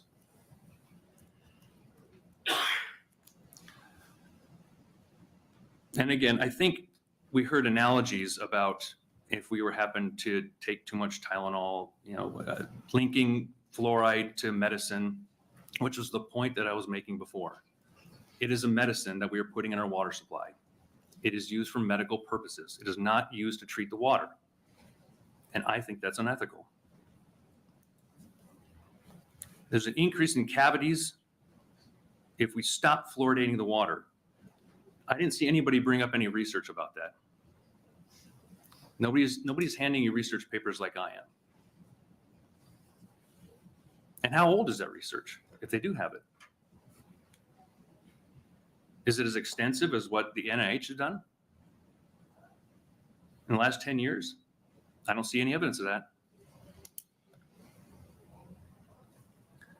And like I mentioned, 70 years of research is not current. If before we were looking at like 1.5 parts per million, now we load it down and accept a range, I think 0.7, I think we have actually from our own department, 0.7 to 1 parts per million, which tells you, why are they lowering it? Why was 1.5 acceptable before, but now it's not? I'm telling you, like over time, research changes. I'm almost done, sorry. I also want to address dosage. So we're talking about how everybody should have the fluoridated water, but there's a huge difference between an infant drinking it as opposed to an adult. You cannot control dosage. And that's what we're talking about, the effects that it has on infants, neurotoxicity of the brain, IQ, huge difference there. Dosage is a big thing. I'm not going to give an infant 2 Tylenol the same I would an adult. But here we are with fluoride. And the idea, I love this one too. Research for the lower IQ, which I'm talking about, comes from China, Iran, and Mexico. You know those were funded by? The NIH. Those are government studies. The ones in here aren't coming from Mexico and China. I forgot to also mention that recently Kentucky passed legislation to outlaw the mandating of fluoride in their water too, or it's on the docket to be passed pretty soon with certain current legislation. So I will hand these out for everybody to read, and I hope you can at least glance at them. But I just want you a parting gift to think about. Imagine we lived in a world where we did not fluoridate the water right now, right? There's no fluoridating of the water. And I come to you saying, I want to fluoridate the water. And then somebody behind me gives you all the information I just gave you about possible neurological effects on children. Would you then choose to fluoridate the water? I highly, highly doubt it. Even if you have a shred of concern that this can cause any kind of damage to a child's brain, which this is not a shred. Even if you think it helps teeth completely, fine. All the stuff the opposition said about how it helps cavities in the teeth, I'll erase all that. I didn't hear too many people talking about the neurological effects on the brain very well and provide you with information and data about the contrary to what I have. So even if you think it causes a small little bit of damage to a child's brain, get it out of the water. There's no reason we should use the water for medicine. Thank you. I'll take any questions. Questions from the committee. Senator Kavanaugh. Thank you. Thank you, Senator Hansen. First, I just want to say I appreciate how you challenge traditional thinking. This is something that's been around for a long time. And prior to you bringing this bill, not something I really gave a lot of thought to. So thank you for that. I would like to talk to you about some of the practical parts of your bill as far as how this would work. Yep. So we talked about a little bit after your opening. It would be a vote of the people. But, yes. So here's my question. In reading your bill, it looks like it's just a vote once. So if in 2025, the whole state in their various communities votes on whether or not they want fluoride in their water, what if they change their mind, I guess is. Yeah, I believe we have it in the bill, that the ability is there for them to do that. I think you have to give it a year, if I remember right, we have in the bill. Okay. It's in there. And Okay. also, I think there's also a way for by 2/3 vote, I believe, for the. Of the villages or Yes. the elected Yes. bodies? Yes. They can. We just didn't want to leave one vote and it's just that way forever. So That's what it's- I was wondering is because whether you vote for it or against it, is there any opportunity to change it? So this is kind of a ballot initiative bill because we could pass this bill, but that doesn't actually do anything. It goes to the ballot. No, the only thing it really ever mandates is we can't go above 0.7. Okay. Yeah. Okay. Thank you. And again, thank you. This has been very interesting for me. I equate things to like a snow globe, and sometimes you just got to shake up the snow globe to see things differently. And I never do that. You know that. Neither do I. I think the two of us are known for just letting the snow settle. Yes. Thank you. Mm-hmm. Other questions? I guess I have maybe a concern. First of all, I just want to, do you think that fluoride does help with tooth decay? Yes. Well, is it topical or ingested? Topically, yes. Okay. Yes. You're that is absolutely sure about that? I think the evidence does not show the contrary. I think right now the topical use of it, like in toothpaste, when you go to the dentist, they put it on your teeth. Yeah, that has been shown to be wildly effective. And I don't see a whole lot of evidence that shows different. The ingestion of it is different. Do you have any ideas on how we can make absolutely sure that every child receives topical fluoride in our state? Yeah, I believe right now, I think it's the schools, I think sometimes when the dentists come, they provide some of that, but also I think Medicaid might cover that as well. I think. So my question was, do you have any ideas on how we can make absolutely sure that every child in Nebraska receives? I don't think you can do that with anything. Absolutely sure they all get it. Yeah, I mean, you can do your best to make it widely available through different means, whether it is, say, the Medicaid is going to cover it, or you can have the school then provide it, or, I mean, it's not terribly expensive. Toothpaste isn't. And a lot of stuff, actually, when you go visit the dentist, they give you some of that for free as well, toothbrush. Sometimes cities like Burwell do that, which I'm really appreciative of. So, Thank you, Senator Hansen. Any other questions? thanks. I tried to keep it short. It didn't work. Thank you. I had an entire other hearing on water and natural resources.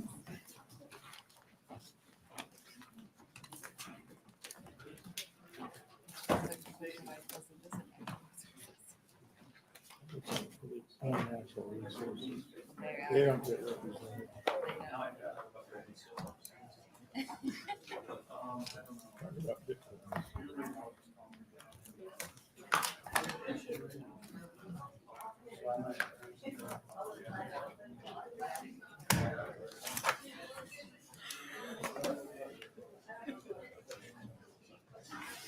Stop the children.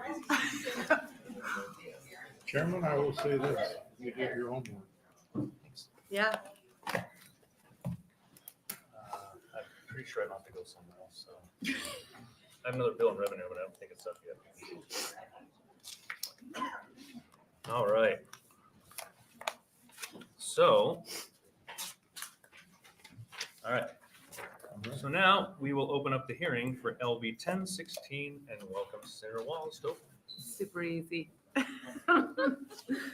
Good afternoon, Chairman Hansen and members of the Health and Human Services Committee. For the record, my name is Lynn Walz, LYNNE-WALZ, and I represent Legislative District 15. I'm here today to introduce LB 1016.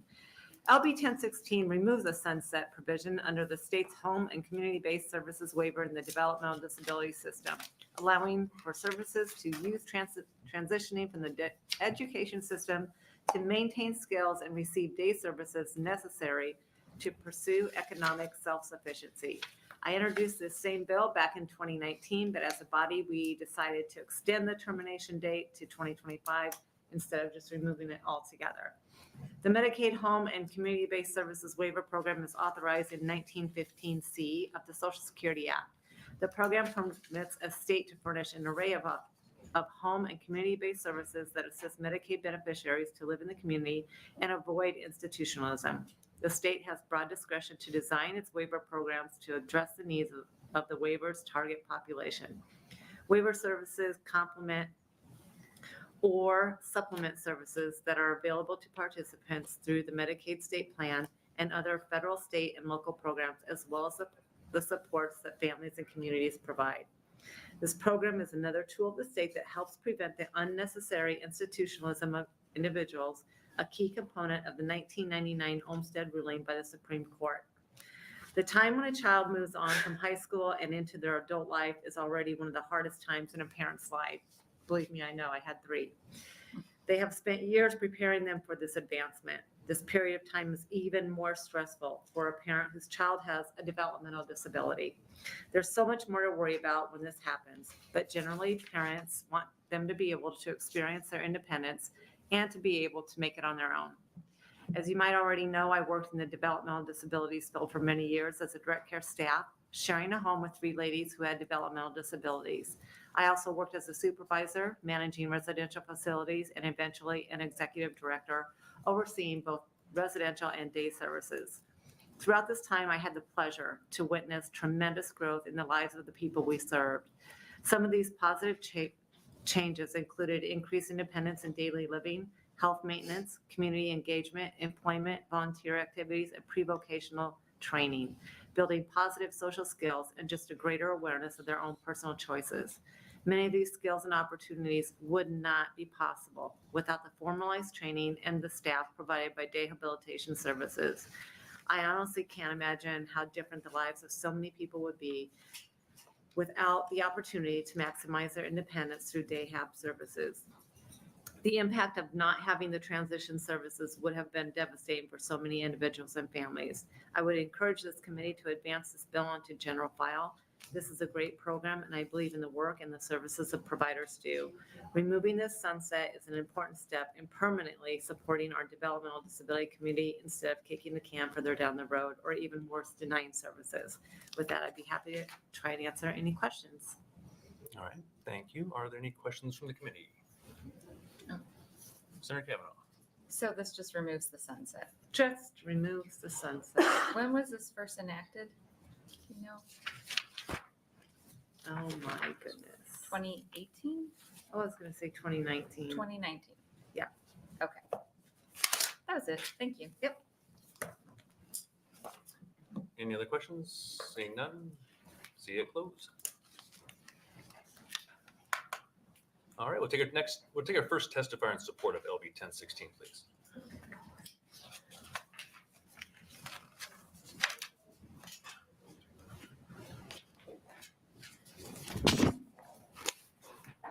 Well, good afternoon, Senators. My name is Kristen Larson, and that's spelled Kristenlarsen. I'm here on behalf of the Nebraska Council on Developmental Disabilities to testify in support of LB 1016.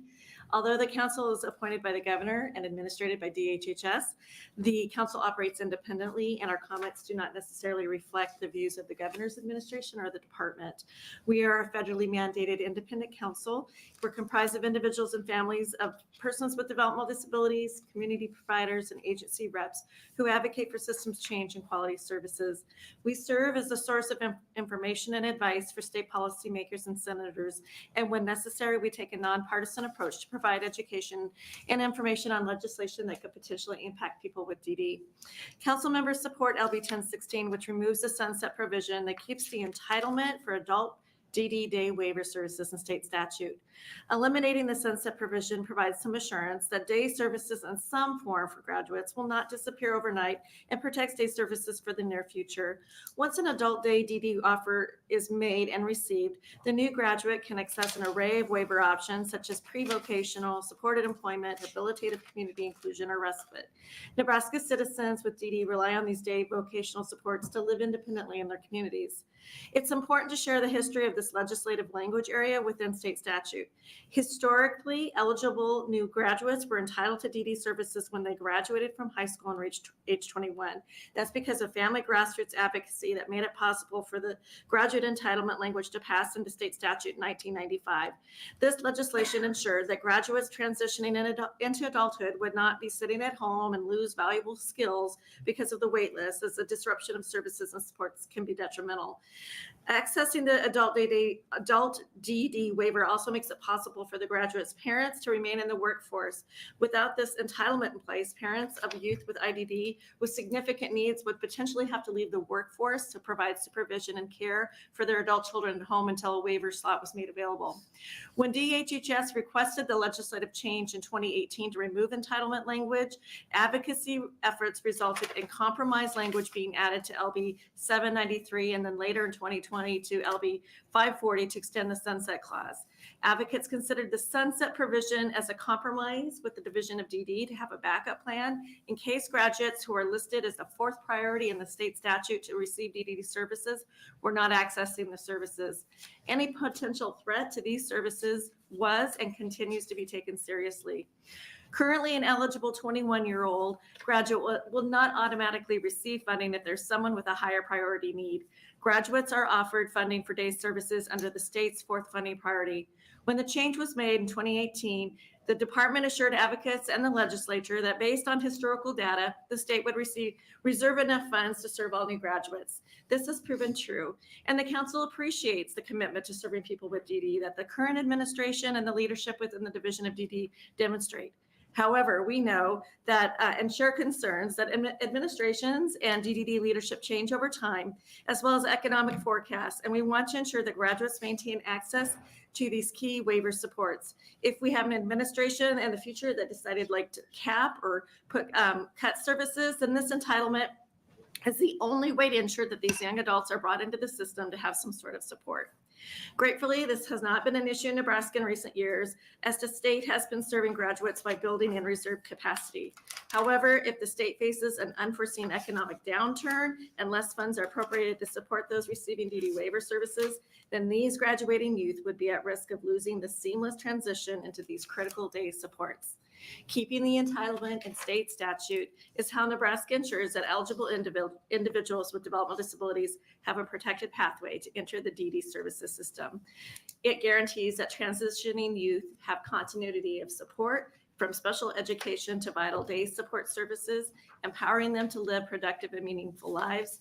And speaking as a parent, it keeps the parents in the workforce.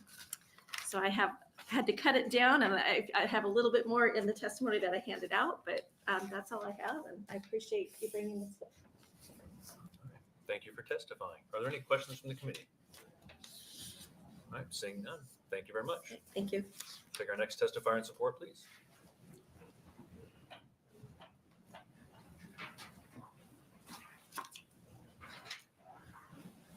Hello, my name is Edison McDonald, Edison McDonald.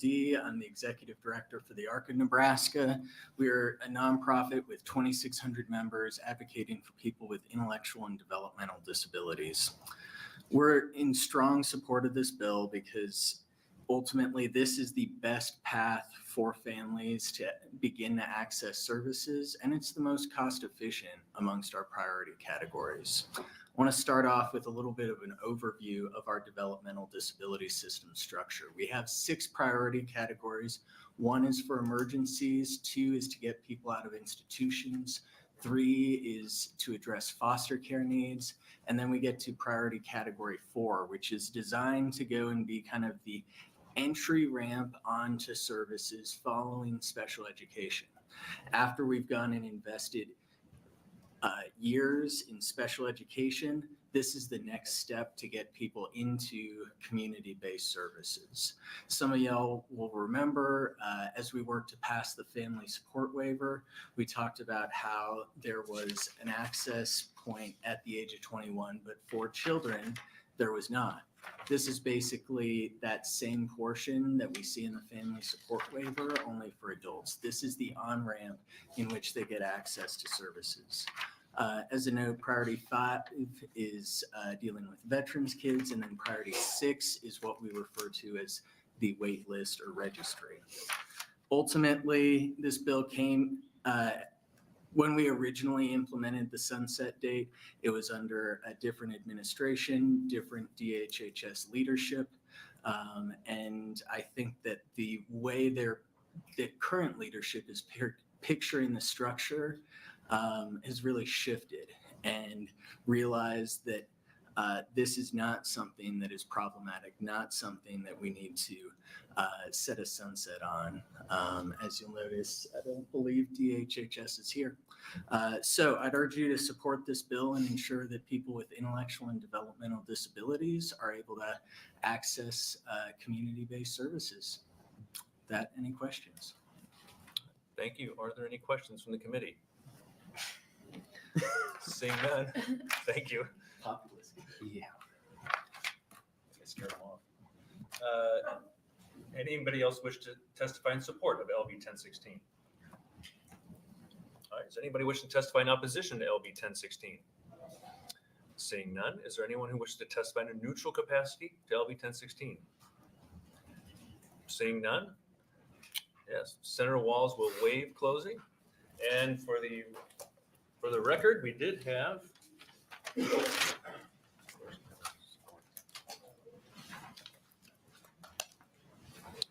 three letters of support for LB 1016.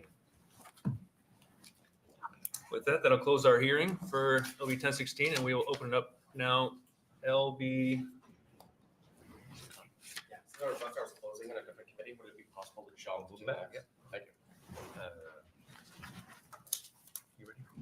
I don't know if my testifier is here, but Let's do this. Fine. Just to make sure we get all of our ducks in order, we're going to take like a five-minute break, and we'll come back, and so that we can kind of get ready for the next testimony. Thank you very much.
in just a little bit of different order, so we can be mindful of everybody's time and rearrange, because Senator Bostar currently right now is in another bill. We will move on to LB 1144 and welcome Senator Ballard to open up on that. Thank you. Thank you, Chair Hansen and members of the Health and Human Services Committee. My name is Bo Ballard. For the record, that is BEAU-BALLARD, and I represent District 21 in Northwest Lincoln, Northern Lancaster County. I come today to introduce LB 1144. Care management services like those of area agencies on aging provide an attempt to keep older Nebraskans in their home or at a lower level of care for as long as possible. This goal is one of the state should focus on as well.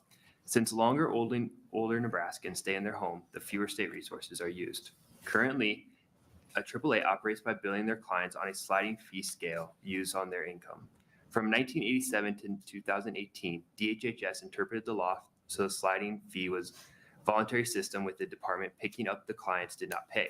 However, in 2018, the department stopped reimbursing a AAA in unpaid fees, leaving them with a budget shortfall.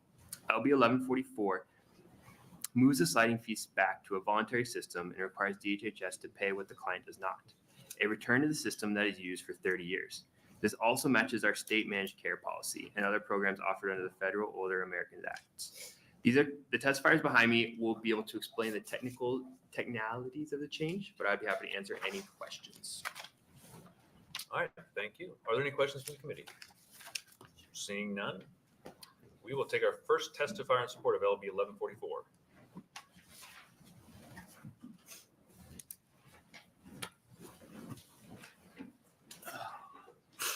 Welcome. Good afternoon, Senator Hansen, members of the Health and Human Services Committee. Thank you for your time. My name is Rod Horsley, ROD-HORSLEY.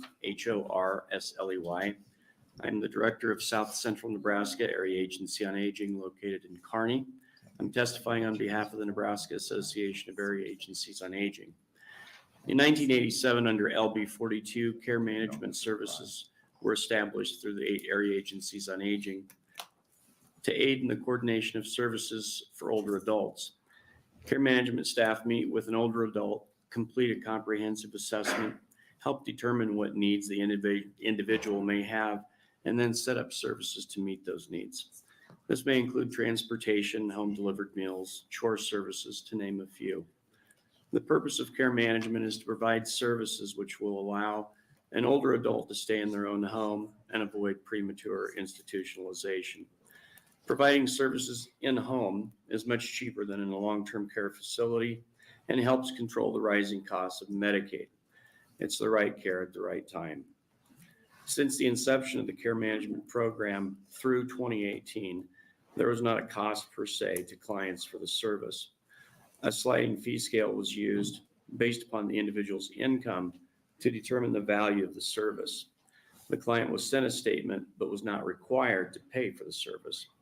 In 2018, the Nebraska Department of Health and Human Services reviewed the care management statute and determined that the statute had been incorrectly interpreted and that the care management clients were required to pay for the service if their income was above 10% of poverty guidelines. When clients were told that they were required to pay for the service, many clients opted to no longer utilize that service.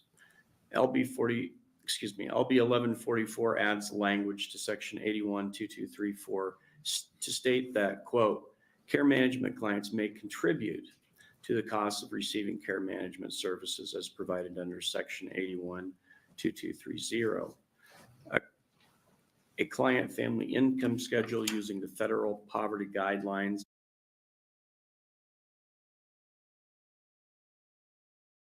end quote.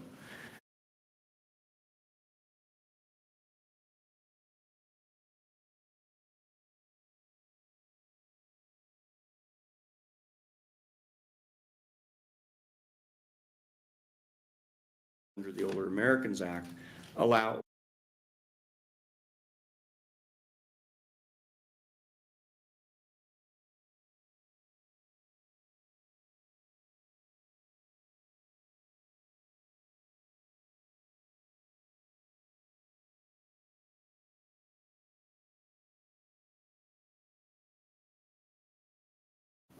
The Nebraska Association of Area Agencies on Aging fully support LB 1144 and would ask for your support as well. I appreciate your time and consideration. Thank you very much. I'll see if there are any questions from the committee. Are there any questions? No, thank you. Okay. Thank you for your testimony. Thank you very much. Are there any other proponents for LB 1144? Seeing none, are there any opponents for LB 1144? Seeing none, anyone in the neutral for LB 1144? Senator Ballard, and he waves. There are 9 proponents letters in support of LB 1144. This will close the hearing on LB 1144, and we will welcome Senator Bostar to open on LB 874. Welcome, Senator Bostar. Thank you.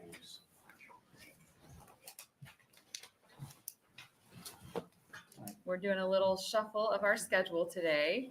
Everybody who's got a busy schedule. Yes.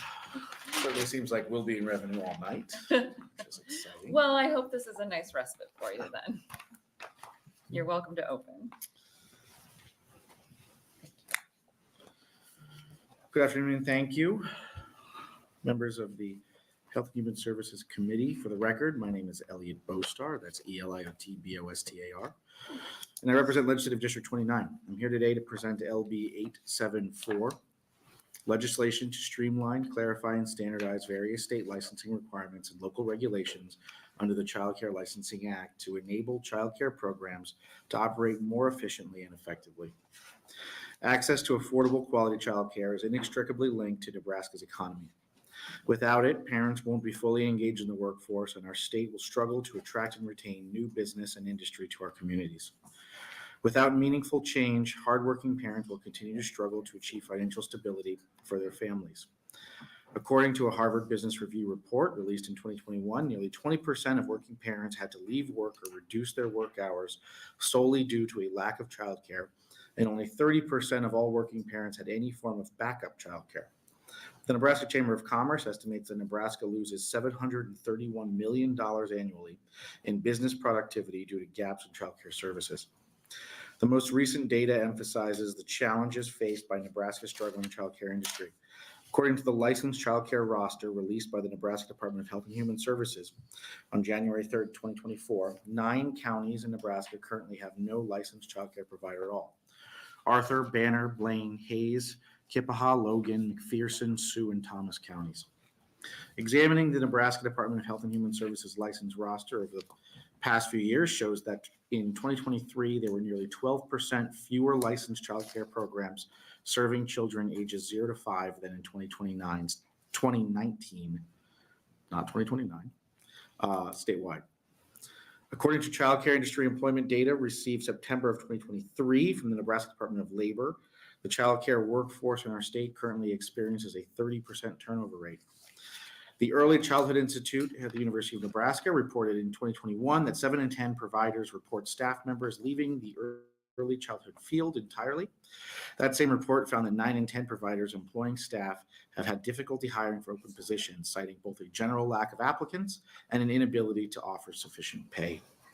It's clear the demand for quality, safe, affordable childcare is extremely high. It's also clear that recent years have been an extremely difficult period to be a licensed childcare provider in Nebraska. It requires an enormous investment of time, focused attention, and material resources to ensure children's safety and meet developmental needs while operating a financially viable childcare business. In addition to these challenges, excessive regulatory obligations place undue strain on already overburdened childcare providers. Much of current law and regulation effectively ensures the well-being of our children.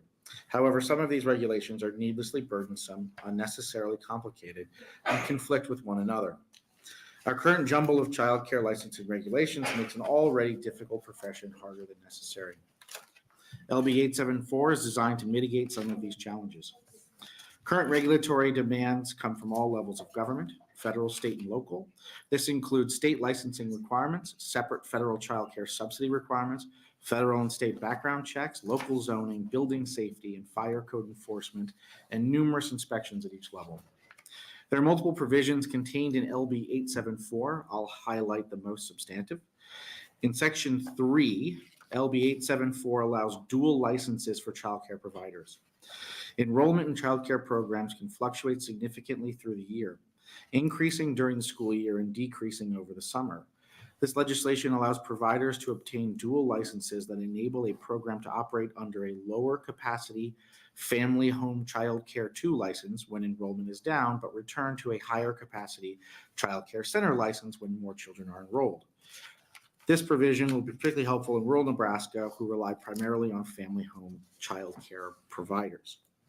Currently, the Department of Health and Human Services requires previously authorized child care employees to reapply to the department for a background check when applying for a position with a new child care provider. Under Section 5, LB 874 allows for the results of a background check to be portable between employers. This does not compromise state and federal requirements for child care background checks. It simply allows the results to be viewed by both a current employer and a prospective employer. This change does not allow background checks to be portable if they are not current. Sections 8 and 9 of this legislation creates a standard 5-year regulatory review that the Department of Health and Human Services and the State Fire Marshal's Office must conduct to evaluate and determine that the current regulations are still valuable and necessary. This is similar to legislation passed by former Senator Laura Ebke for a regular review of small business regulations. This mechanism ensures a process for eliminating outdated regulations and clarifying any issues that arise with new rules. Regulatory compliance is essential and necessary for the safety of childcare in Nebraska. We also want to ensure that the regulatory environment for childcare is not needlessly burdensome on an industry already struggling to keep programs financially afloat. LB 874 creates a safer and clearer regulatory environment in Nebraska for our childcare providers. Speaking as a parent, safety is my top priority. Complexity and confusion in current law doesn't keep our children safe.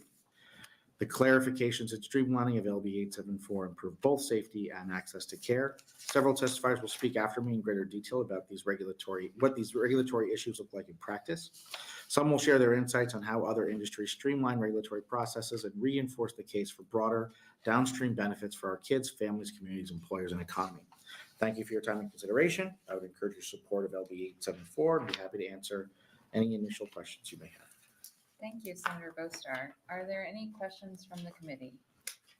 Senator Riepe. Thank you, Chairman Kevin.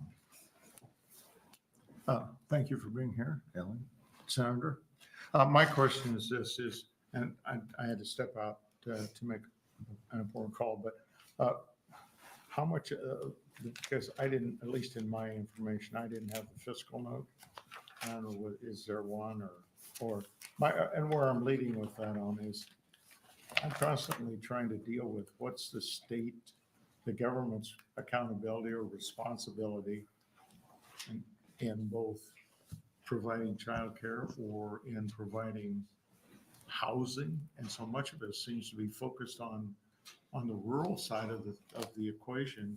And at some point in time, business has to step up or individuals have to step up. Otherwise, we're running the whole thing. Yeah, there is no fiscal note for I this. see. This legislation simply removes and clarifies existing statutes and regulations in order to make the operation of the business easier. Okay, so it should lower their operating cost, you feel? Yes. Okay, well, that appeals to me. I want to mention, I'm sorry for not doing this before. AM 2446, it looks like a monster amendment. It's just a white copy to add small things, but that's what it looks like.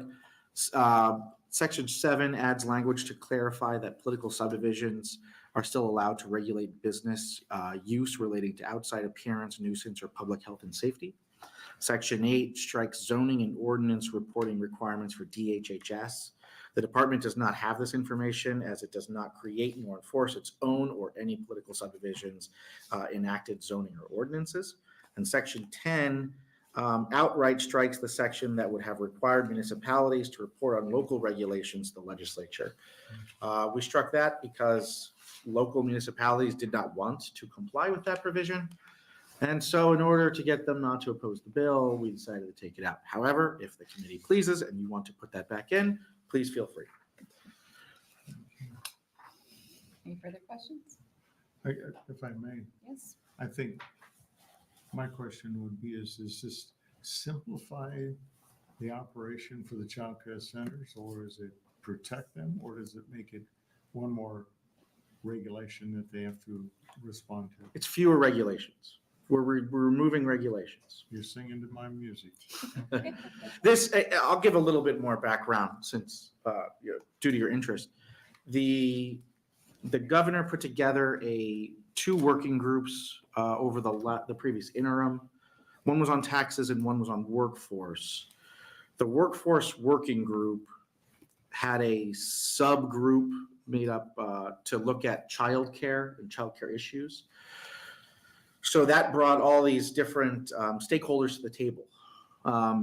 And so this legislation is a process of bringing together childcare providers, the state fire marshal's office,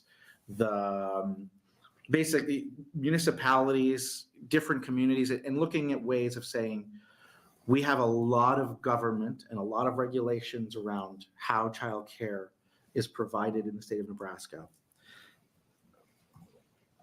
with absolutely posing no risk to compromising anything that would enhance safety.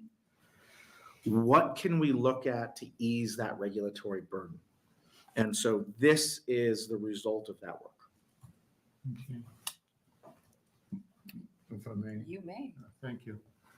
From a personal perspective, when I was at Children's, I had a responsibility for overseeing 8 child care centers.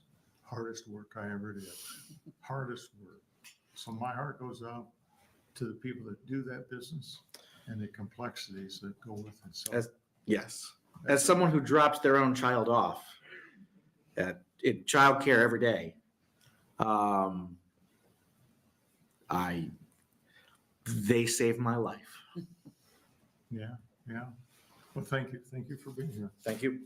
Any further questions from the committee? I have a question. Yeah. So first of all, thank you. I did not realize that, and this makes perfect sense, that you, on page 11, line 3, that you could have your background check be portable from childcare providers. So thank you, because that seems like a very common sense thing. It's currently a really big problem that it isn't. I can imagine also having my children go to childcare, and my husband works for a childcare facility. That's a big problem. My question to you was about the dual licenses. Yeah. So the lower capacity when enrollment is lower is, I guess, what does it mean then when they have a higher capacity? Is it harder for them then to go back up to it, or is this making it easier? And what are the benefits, if you know, to going back and forth between those levels? Absolutely. And there will be people that can really give the real life example of all this. But providers currently hold one license. And so that license comes with a lot of different requirements. And the licenses are related to how many children they serve. So they'll have different staffing requirements and positions required depending on what kind of license is being held. By allowing for multiple licenses to be held, we can, especially in rural areas in the state, what we're seeing, I'm kind of taking a half step back, is that enrollment numbers vary pretty significantly between summer and winter. And so a lot of providers are, for example, required to hold a childcare center license year round, when really they're only a center for 6 months, and they could hold a home to license for the other 6 months. And so being able to be dual licensed would allow them to kind of operate under the license that they're required to based on their enrollment at the time. Okay. And then a question or a proposal, I guess, to you Yeah. would be on page 12, on section 8 at line 16 and section 9 on line 20. In the era of term limits in the legislature and institutional knowledge, while I appreciate an every 5-year review, would you consider having it be a 5-year review where they brief the committee? Because I think not everyone is as nerdy as me and reads all the reports online. Is that something that you might entertain? Absolutely. Okay. Any further questions? Will you be staying to close? I wouldn't miss it. Okay, thank you, Senator Bostar. And we will bring up our first proponent for LB 874.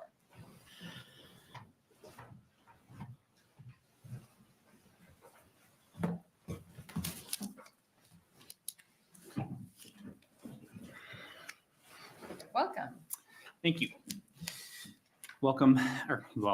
Thank you, members of the Health and Human Services Committee.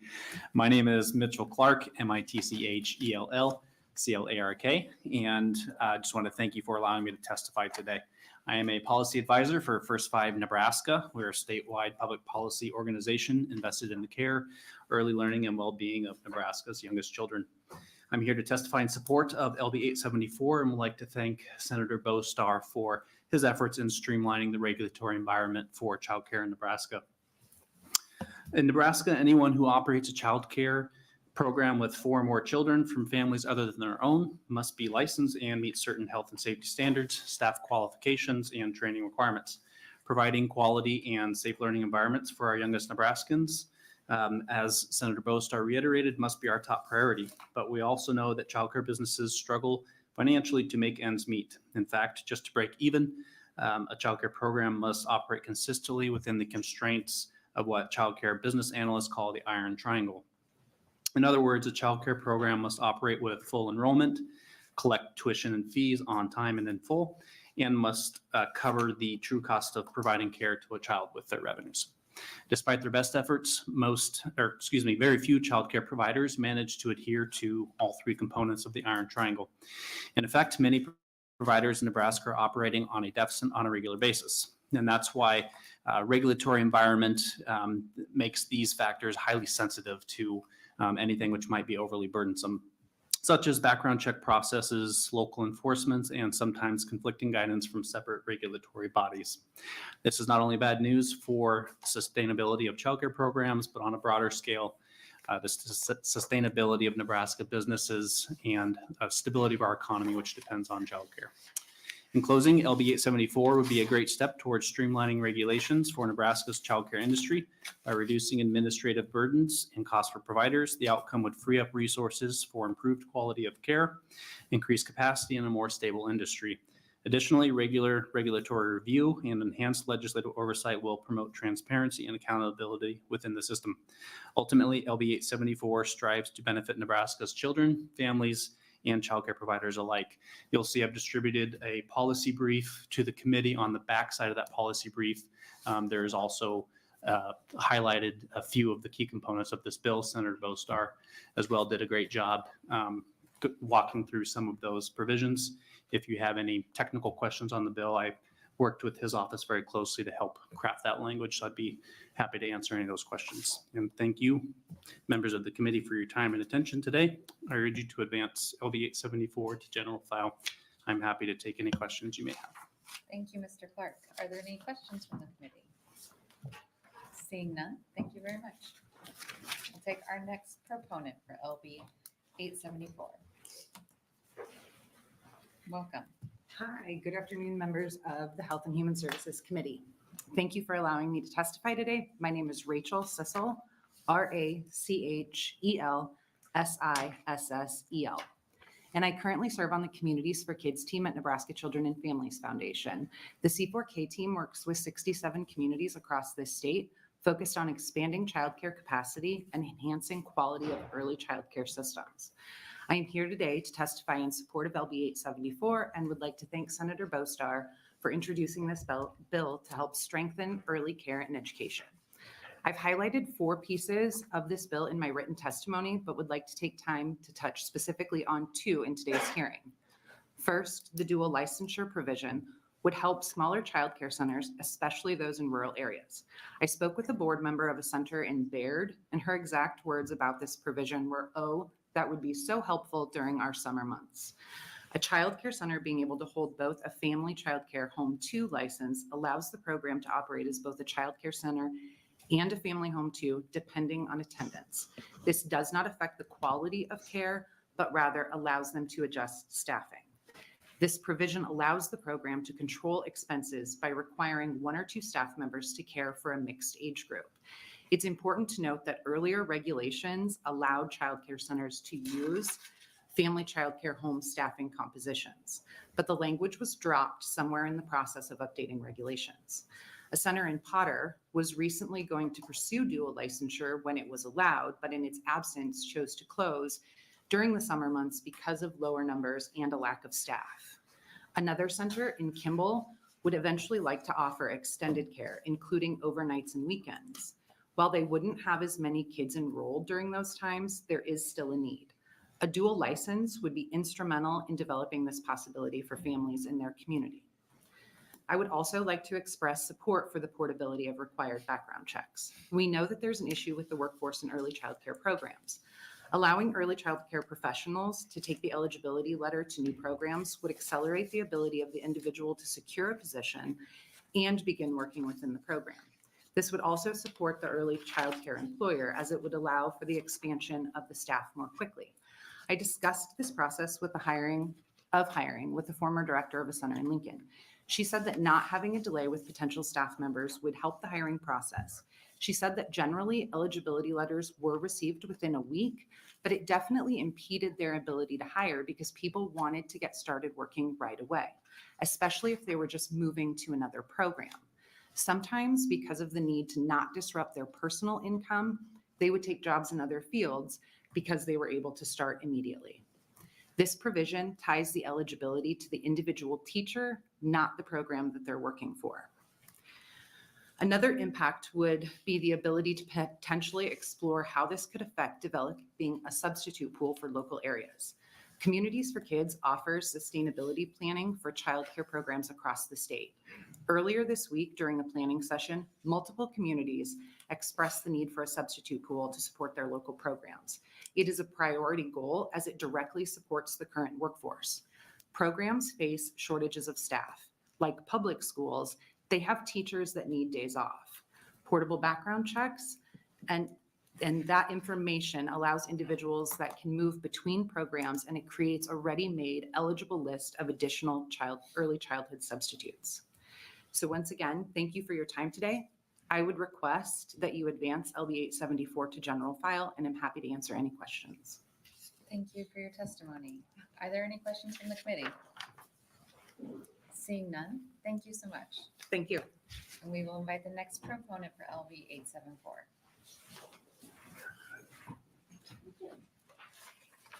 Welcome. Thank you.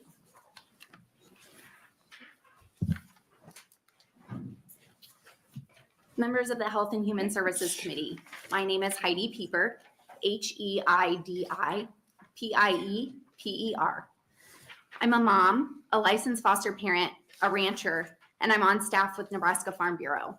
I live near Farnham, a small town in the southwest part of the state, and I'm here today in support of LB 874 on behalf of the Ag Leaders Working Group, which represents 96% of all farm gate receipts in Nebraska and consists of the following organizations: Nebraska Cattlemen, Nebraska Corn Growers Association, Nebraska Farm Bureau, Nebraska Pork Producers Association, Nebraska Sorghum Producers Association, Nebraska Soybean Association, Nebraska State Dairy Association, Nebraska Wheat Growers Association, and Renewable Fuels Nebraska. There is a massive shortage of childcare options across Nebraska, leaving families without the opportunity for parents to work or requiring families to travel long distances for childcare. There are many factors that contribute to this problem, and it's time to remove unnecessary regulatory burdens, elevate childcare in Nebraska, and empower our workforce across the state. LB 874 remedies this issue in multiple ways. It removes a mandate that requires childcare providers to have insurance coverage 24/7. With this change, providers would only be required to have insurance coverage for the hours that they are open. Removing the 24/7 requirement will allow the insurance companies to assess the providers at lower risk and hopefully offer more reasonable rates. It makes background checks portable. If a person has already passed approval by DHHS to work in childcare, it makes sense that their background check should be transferable between different childcare centers. This will also alleviate pressure on the system, in turn speeding up the process for other background checks. With substantial changes like this, there must be checks and balances to ensure that the changes being made have a positive impact on the state. Providing the legislature reports about outcomes will be helpful in improving the law moving forward. We appreciate the mandatory reporting that this bill creates. LB 874 reinstates the ability for centers to operate under dual licenses. This is how Nebraska operated in the past. Though the intent was genuine in removing that ability, the results show that we are currently better situated if we allow the system to function as it did previously.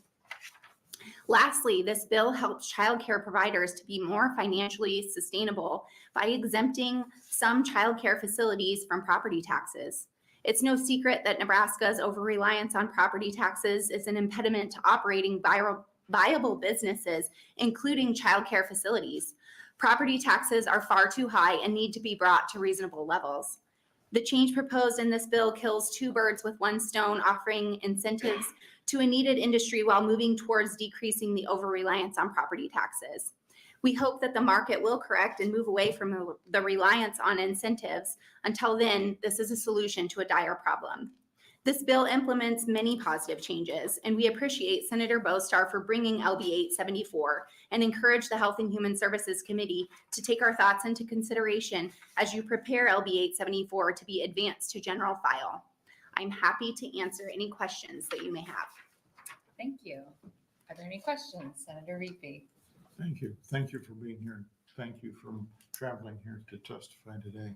The question I have, it's a term that I'm not familiar with. It says farm, what does that include? Yeah, so the Ag Leaders Working Group represents 96% of all agriculture in Nebraska. That's the list underneath there, bullet points? Yes, sir. And they represent 96% of all the gross ag receipts? Yes. Okay, thank you. Are there any other questions from the committee? Wow, you're a mom, a licensed foster parent, a rancher, and you're on staff with the Farm Bureau, and you're here today testifying. I am just blown away. Thank you for being here and taking time to share your expertise with us. Thank you. It's an important issue, and I appreciate the opportunity. Thank you. We'll take our next proponent for LB 874. And I will turn things back over to our chair. Thank you. Welcome. Welcome back. Thanks. Chairman Hansen and members of the Health and Human Services Committee, my name is Dawson Brunswick, spelled DAWSON BRUNSWICK. And I have the pleasure to serve as the president of the Columbus Area Chamber of Commerce, as well as Columbus Area Child Care. I'm here today on behalf of the Columbus Chamber, the Nebraska Chamber, the Nebraska Chambers Association, the Omaha Chamber, the Lincoln Chamber, and the Nebraska Economic Developers Association to testify in support of Senator Bostar's LB 874. I want to start off by sharing that I recently had the opportunity to serve on a childcare panel at a conference up in Indianapolis last December. And my opening comments to them is childcare is a lot like Nebraska football. In the 90s, we really didn't have to worry about it. We were just good. Now we kind of all know the situation we're in. But just like Coach Rule is working to improve the Huskers, bills like LB 874 are working to provide regulatory relief and make operating in the childcare space slightly less burdensome. In all seriousness, in my role, workforce, housing, and childcare drive every conversation, meeting, and planning session we're involved with in Columbus. My point is, just like workforce and housing, childcare, or the lack thereof, is a business issue. A recent study shows that Columbus families lost out over $7 million in payroll, and employers incurred $3.6 million in added costs due to lack of childcare, and that's annually. In the summer of 2022, we had 2 childcare centers close in Columbus, impacting over 150 childcare spots. That's on top of the roughly 700 spot gap that we already identified. This led the chamber to lead an effort to form a new 501c3 nonprofit, Columbus Area Childcare, to purchase and operate one of the childcare centers that had announced it was closing. The chamber pledged its own funds, operational support, and secured commitments from public, private businesses throughout our community, and philanthropic partners to help stand up the organization. Today, the center is exempt from property taxes, participates in the state subsidy program, is enrolled in the USDA food program, and as of the past month has achieved step 2 of Nebraska's Step Up to Quality program. I share all these because we're fortunate to have all these programs in our state, because it really does take all of them to help operate these childcare centers on the very tight budgets they're on.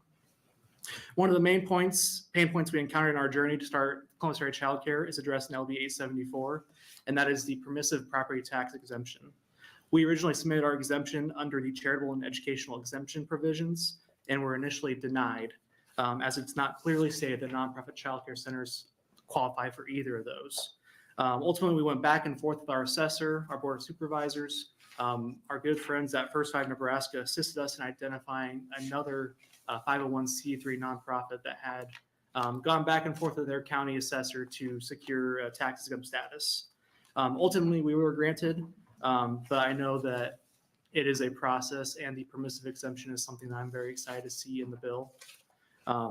As was mentioned earlier, the portability of fingerprints and background checks would be an amazing addition as well.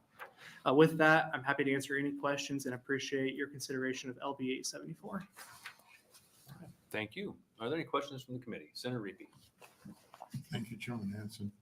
I guess in your discussions, you said there in Columbus, I think it was, that, yeah, every discussion comes down to affordable childcare and affordable housing. In that same conversation, does the property tax relief, does that come into the conversation as well? Not in the discussions were to involve with Senator Riepe.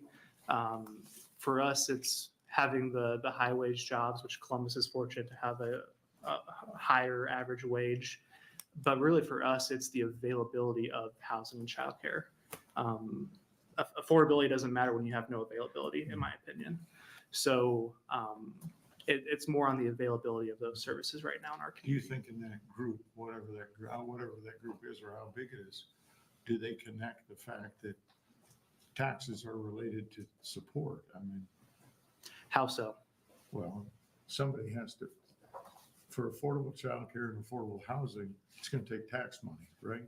Or that's my assumption. I don't know where else it comes from. It's going to take money from somewhere else other than. Bingo, that goes right back to sales tax, property tax, income tax, some kind of tax. And that's where all, I mentioned the public-private philanthropic partnership that we did. So we have 4 major industries in Columbus, 2 Fortune 200 companies, 2 locally owned, family-owned companies that are supporting this. We have our local Nebraska Community Foundation affiliate that is supporting it as well. Our city and county, both through ARPA dollars as well as LB 840 funds, have supported it. And I'm not going to say it's going to necessarily take tax dollars, but it takes a new funding stack that we're not used to. We used to have a magic word, philanthropy. If you have some big companies there, you're uniquely positioned as opposed to many towns and villages across the state. We are very fortunate. Omaha's in a very much similar position, and Lincoln is or could be. So, thank you. Any other questions from the committee? Chairman. All right. Seeing none, thank you very much. Thank you. Anybody else wishing to testify in support of LB 874? Is there anybody wishing to testify in opposition to LB 874? Seeing none, is there anybody who wishes to testify in a neutral capacity?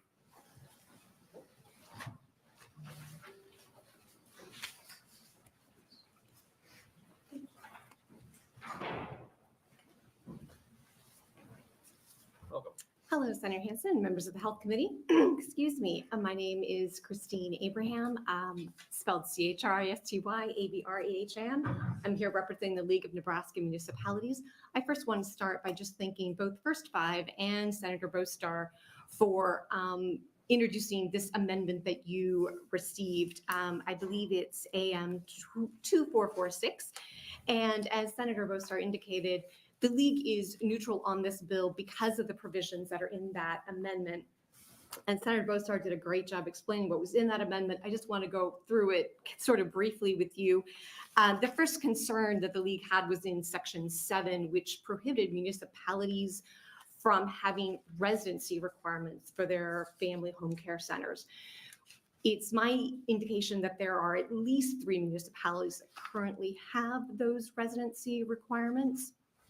So there was some concern about taking away that authority. The language that is added in the amendment takes away many of those concerns because it allows municipalities to continue to regulate on issues like public health and safety. Secondly, the amendment removes a requirement that the Department of Health and Human Services submit to this committee all zoning requirements and ordinances relating to childcare. That would be quite a few regulations for you to sort through. So we appreciate that being removed. It does leave in place that HHS is going to provide to you all licensing requirements and regulations relating to childcare. And then the final part of this amendment is it completely strikes Section 10. Section 10 is the part that required cities to submit codes, ordinances, fire and building safety permits to the Urban Affairs Committee, to your dear friends over in that committee. Obviously, as you know, they deal a lot with municipal issues. It's my understanding from the municipalities I chatted with, this would literally be thousands of documents. The safety permits and building permits for a lot of our municipalities are not electronic, they're paper. So it would literally mean paper coming to the Urban Affairs Committee. So we appreciate that that entire section has been removed. So we appreciate your time on this bill, and we encourage you to advance this bill again with the amendment, and with the amendment, the lead will continue to be neutral. I appreciate your time. Thank you. Are there any questions from the committee? I don't see any. Thank you very much. Thanks so much. We'll take our next testifier neutral, please.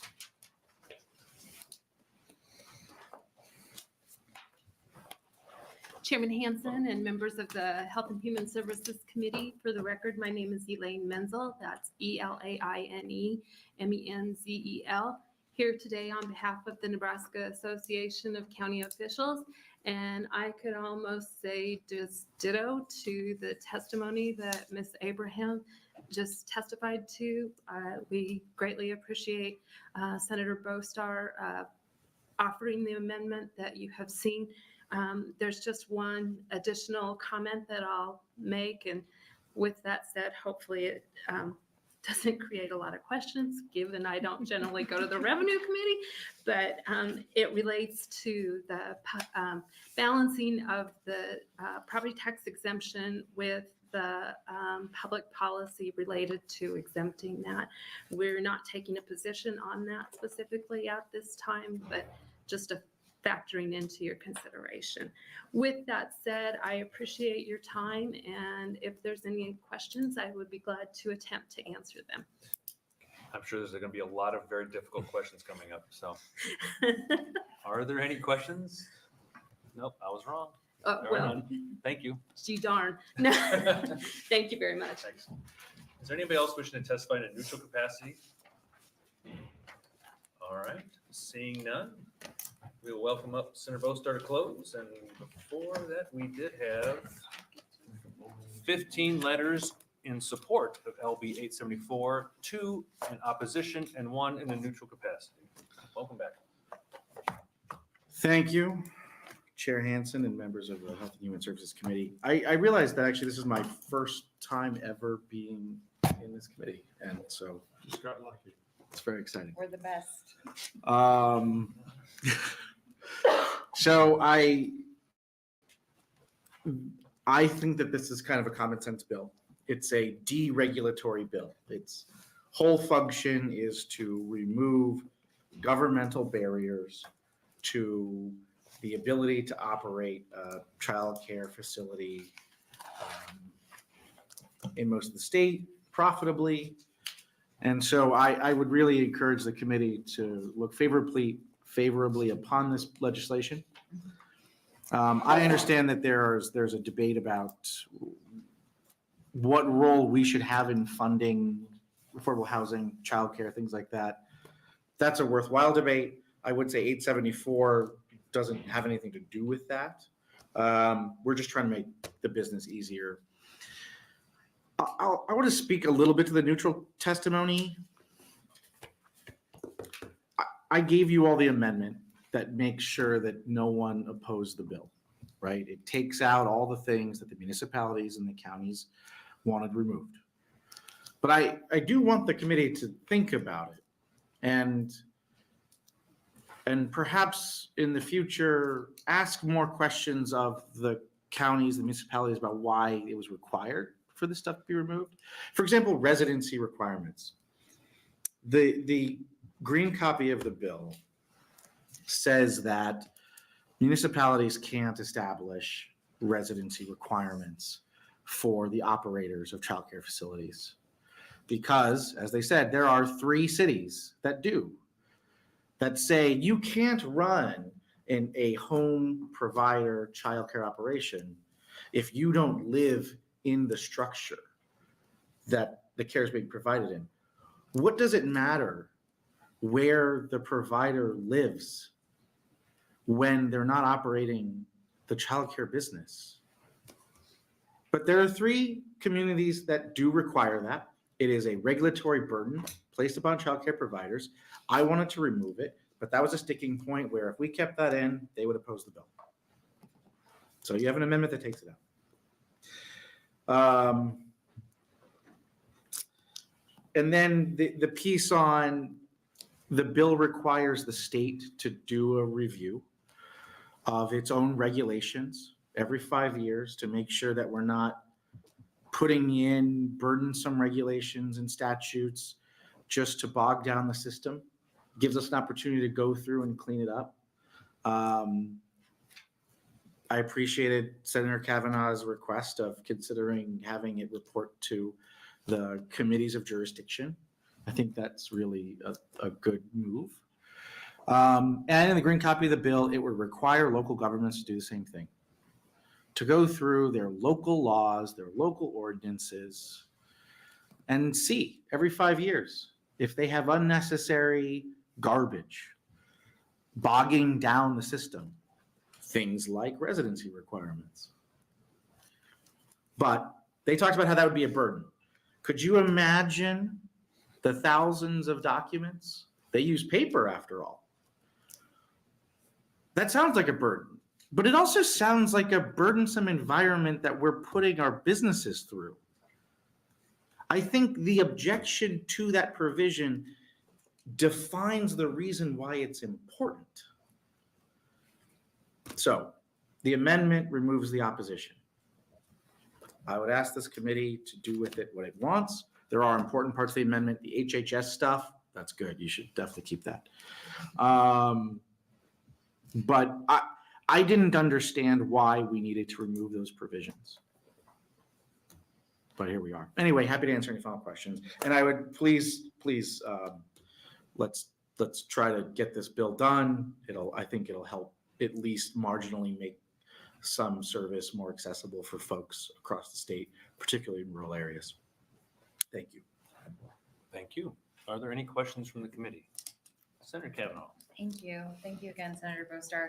I apologize. I missed this in the opening about the property tax. Yeah. So, and I appreciate the clarifying that a child care facility can be considered a nonprofit. Mhm. The childcare that my children thankfully are too old to attend now because that was expensive, was operated within a church. And so the church automatically obviously was a nonprofit. My question is, just seeing this one sentence, I'm not really clear. I guess it's more a concern if like a large corporation had a childcare on site and the childcare itself was a nonprofit sort of subsidy of the corporation, would the corporation then be considered tax exempt, property tax exempt? So I think First Five handed out a one pager on the bill. On the back of that document, I think on the bottom, it talks about permissive exemption. I would say most counties in the state already treat these as exempt. Okay. So I'm not sure, the details of some of this, I'll get back to you on. We can dig into it further. That was just something that arose for me. And just thinking through that, like, I represent West Side, which is a landlocked school district, can't expand at all. And I also represent Children's Hospital, and HDR used to be on that same campus, and HDR moved out of that campus onto OPS's school district. And so we lost that footprint. So I'm very cognizant of property taxes in my school district. And that's where this sort of question comes from.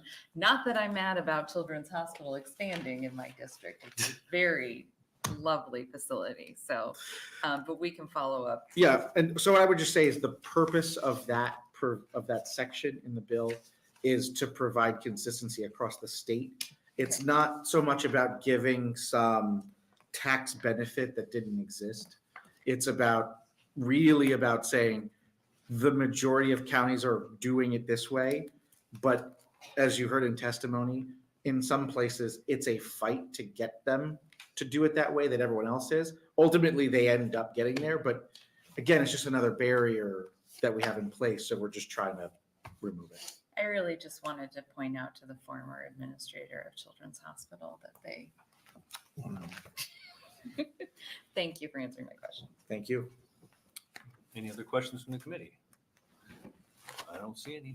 Thank you very much. Thank you. That'll conclude our hearing. Actually, yes, that'll conclude our hearing on LB 874, and then we will open it up for the last bill of the day, LB 907, and welcome Senator Riepe to open. Thank you, sir.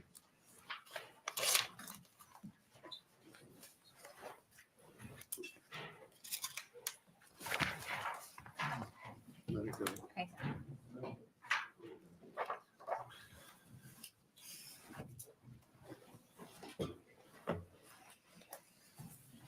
Let me see if there's a packed house.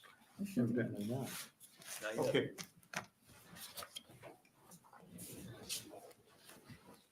It's all yours. Good afternoon, Chairman Hansen and fellow members of the Health and Human Services Committee. My name is Merv Riepe. It's MERV RIEPE, Senator for District 12, which is Metropolitan Omaha in the fine city of Ralston. Today, I am introducing LB 907, which will provide coverage for treatment of obesity for Medicaid recipients. Under the bill, covered treatment for this disease will include intensive behavioral therapy and anti-obesity medication. Most guidelines recommended that patients start with a 3 to 6 month of behavioral therapy, and if not successful with the intensive behavioral therapy alone, people with obesity should be prescribed an anti-obesity medication that is used in conjunction with diet and exercise changes. In Nebraska, Medicaid enrollees living with obesity have access to behavioral therapy and I can't hardly say it here. I'm just going to say surgery to try to not stutter in it, but not medication, which means that if a person is not successful in treating obesity with behavioral changes, the only other option is bariatric surgery, which is a serious surgical procedure with a rehabilitation requirement. These medications are not meant for a person who wants to lose a few extra pounds that they have put on over the holidays. Anti-obesity medications are approved by the Food and Drug Administration for patients with a body mass index over 30 and over 27 with one or more comorbidity conditions. I have distributed a letter from healthcare providers across Nebraska endorsing LB 907. I'd like to read from that letter, and I quote, "The landscape of our understanding of obesity has evolved significantly over the past 2 decades. What was once perceived as simply a matter of excess dietary fat or lack of motivation has now been established as a complex health challenge driven by genetics, environment, and a multitude of neurohormonal pathways that affect individuals of all ages and backgrounds. Its prevalence not only leads to serious health issues such as diabetes, cardiovascular disease, hypertension, multiple cancers, and many other chronic diseases. but also places a considerable economic burden on our healthcare system.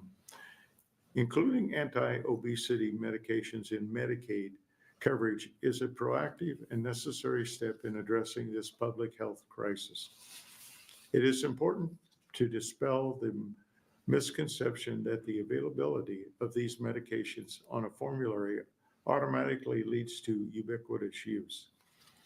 Exclusive criteria, tolerability, contraindications, and patient preference all play a significant role in determining their suitability as well as good provider stewardship. However, denying coverage entirely prevents practitioners from even considering these medications as potential tools in obesity treatment, hindering their ability to make informed decisions with their patients. End of quote.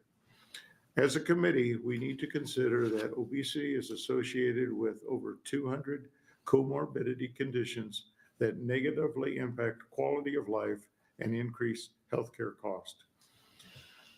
Close to 32% of Nebraskans have hypertension, which on average increases healthcare costs by over $1,600 per year per patient. 10% of Nebraskans have diabetes, which on average increases healthcare cost by over $2,700 per year per patient. Obesity and associated comorbidities are chronic diseases that are impacting the quality of life of Nebraskans, their healthcare outcomes, and the cost of our healthcare system.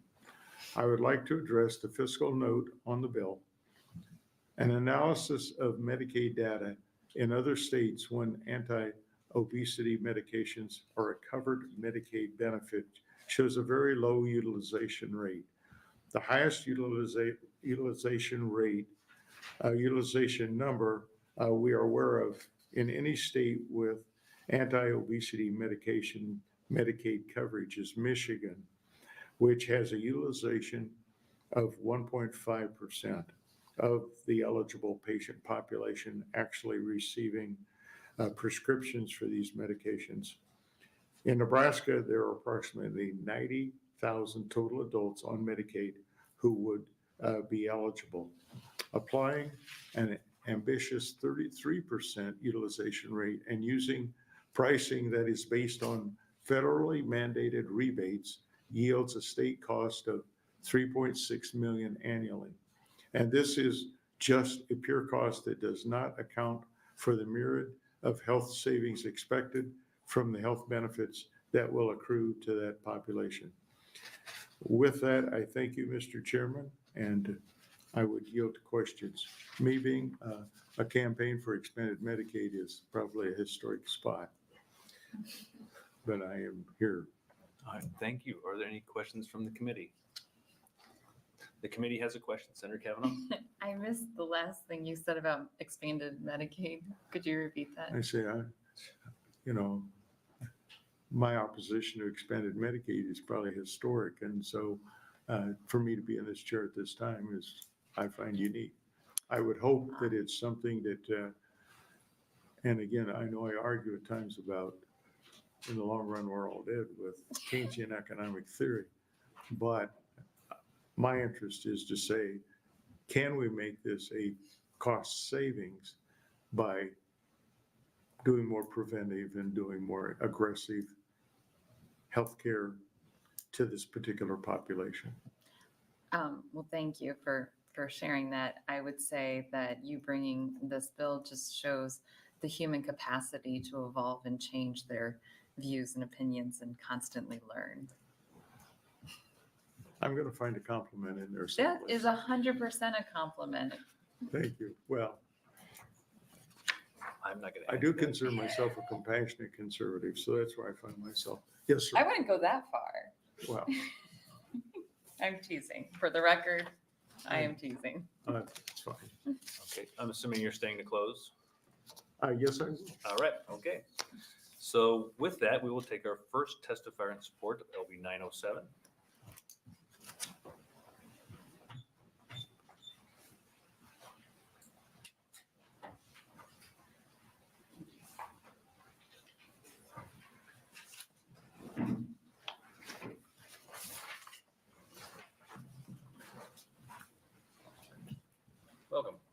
Hi, thank you. Good afternoon, Chairperson Hansen and members of the Health and Human Services Committee.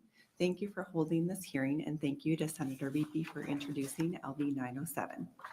My name is Dr. Brianna Johnson Rabbit. That is BRIANNAJOHNSON-Rabbit, RABBETT. I am board certified in internal medicine, endocrinology, diabetes and metabolism, as well as obesity medicine. I'm an endocrinologist at UNMC, as well as medical director of obesity medicine at the Nebraska Medicine Bariatric Center. However, I am testifying in support of LB 907 today on behalf of the Nebraska Medical Association.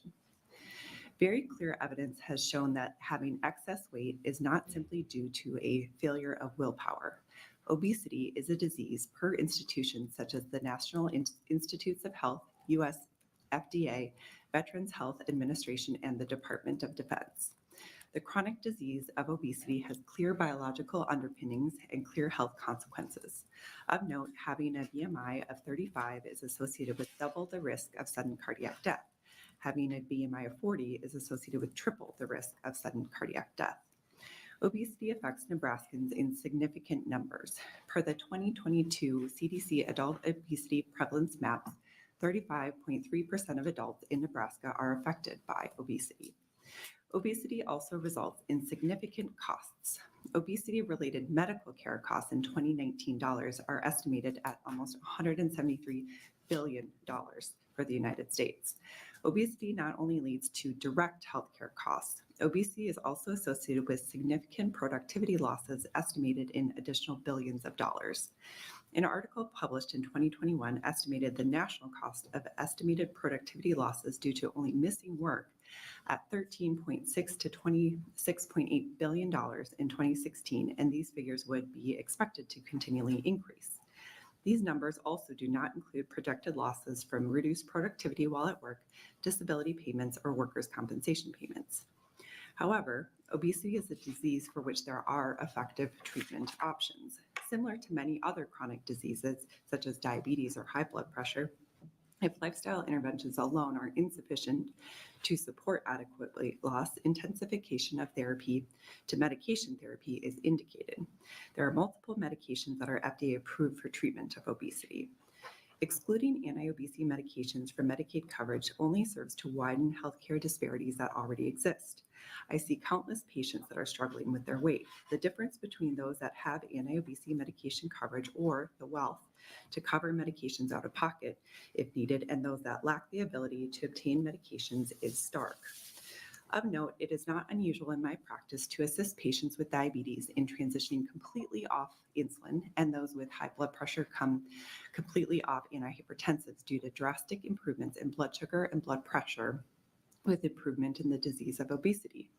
A surprising number of patients no longer are pursuing joint replacement surgeries that would have cost many thousands of dollars. These medications can be catalysts for true transformation. It is essential for treatment of obesity to be covered by insurance, including through Medicaid. For some patients, effective treatment requires medication. Eligibility criteria for use of anti-obesity medications would be expected to apply.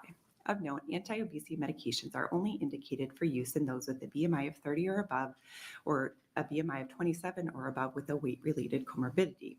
Historically, only an extremely small percentage of people eligible for anti-obesity medications are treated. There are also additional ways to build in cost containment if needed, such as institution of step therapy or more narrow eligibility criteria.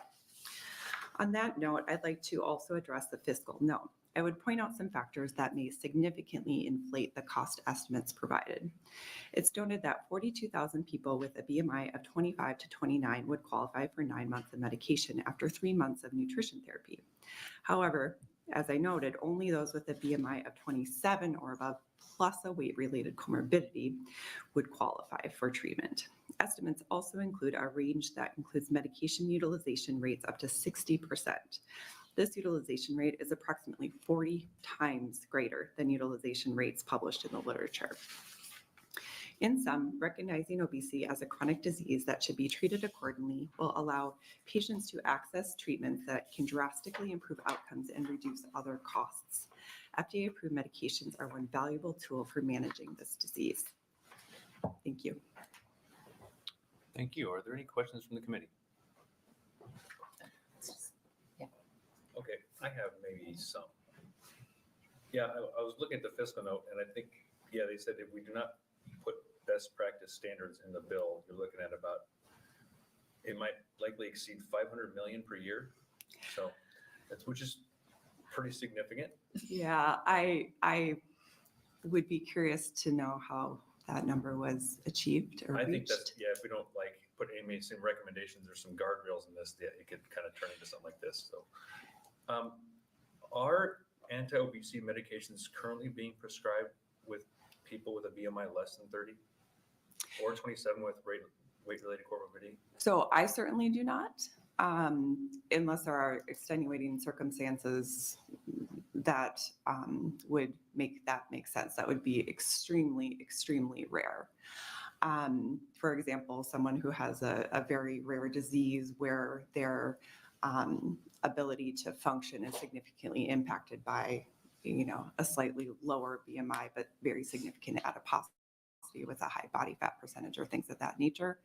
I would expect that these medications would be associated with prior authorizations that would require that it is demonstrated that people have a BMI of at least 30 or 27 and above with a weight-related comorbidity. Okay.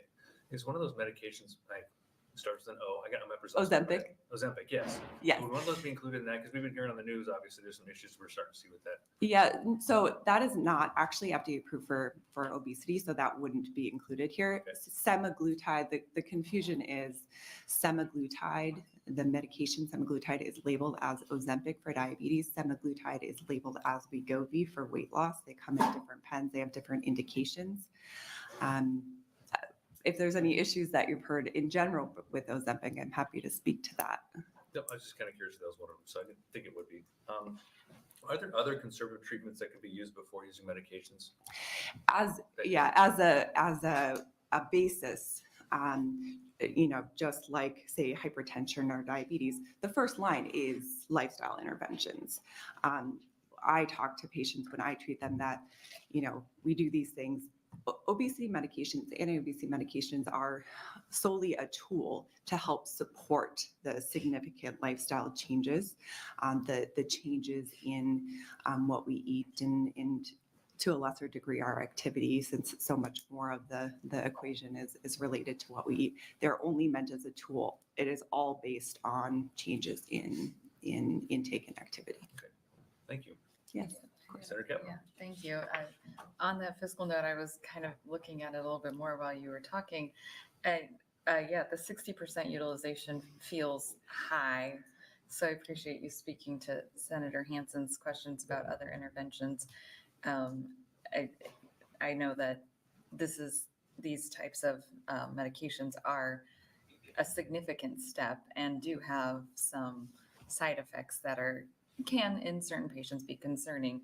So it would be unusual for that large of a population to utilize that. And I have had people in my life who have gone through different interventions and that have worked well other than this. So this does seem a little bit high. Yeah. So thank you for speaking to that. Yeah, of course. And I will say that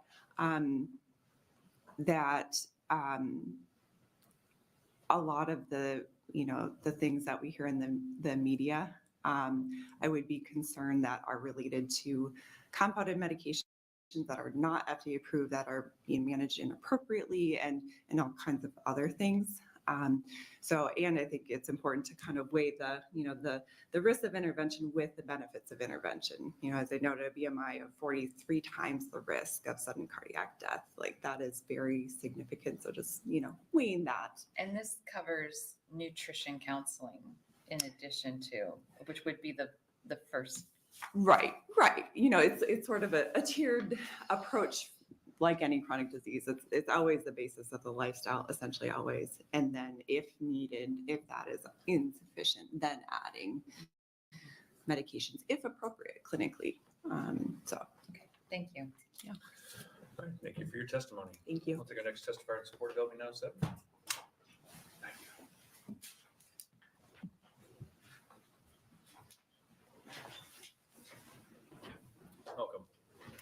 you. Thank you for having me. My name is Samantha Peterson, SAMANTHA PEDERSON. I'm a physician assistant working in family practice for the past 2.5 years with prior experience as a sub-investigator in clinical research. My patient population is almost exclusively adults with weight-related diseases. I'm a board member of the Nebraska Obesity Society and a member of Nebraska Academy of Physician Assistants, and I'm here to express support for LB 907.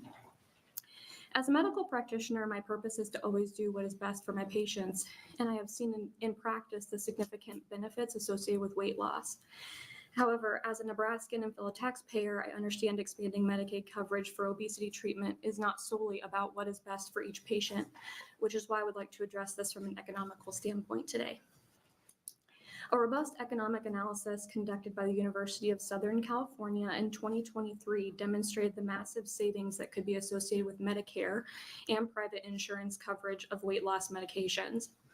The research simulated a population of 68 million Medicare patients with obesity and weight-related diseases and analyzed savings associated with a 20% sustained weight loss, which is consistent with current performance of leading weight loss medications. Findings showed direct medical savings of $175.6 billion after 10 years of Medicare coverage and $704.3 billion by 30 years. 60% of the savings were associated with Medicare Part A. This represents a substantial decrease in hospitalizations and need for skilled nursing care.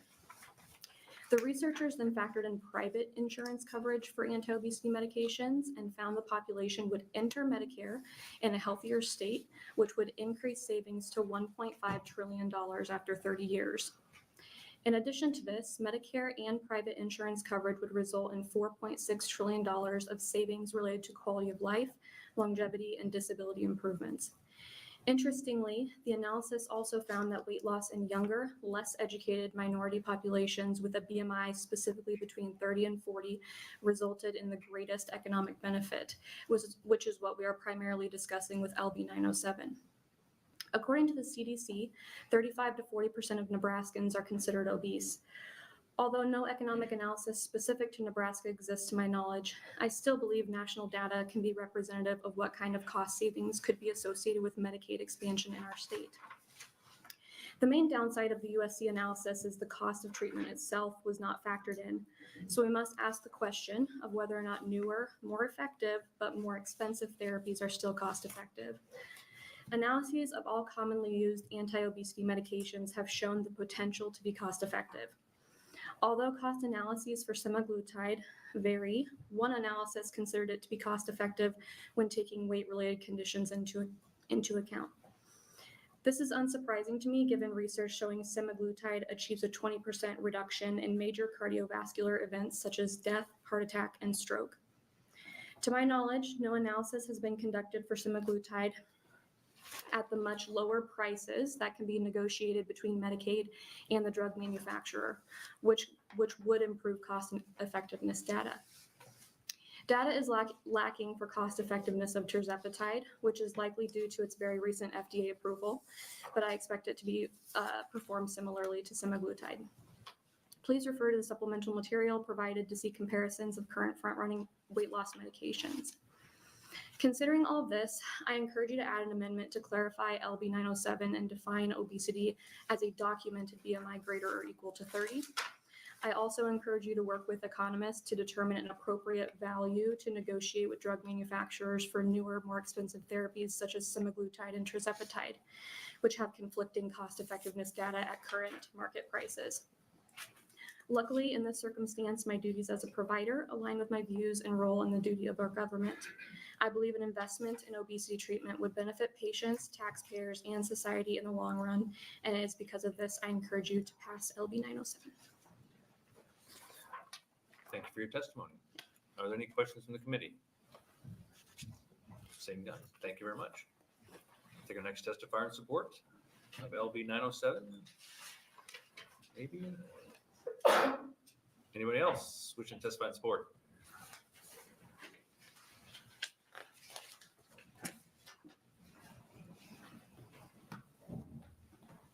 One of these days, we're going to get you up here first. Well, that way I keep my testimony short. Chairman Hansen, members of the Health and Human Services Committee.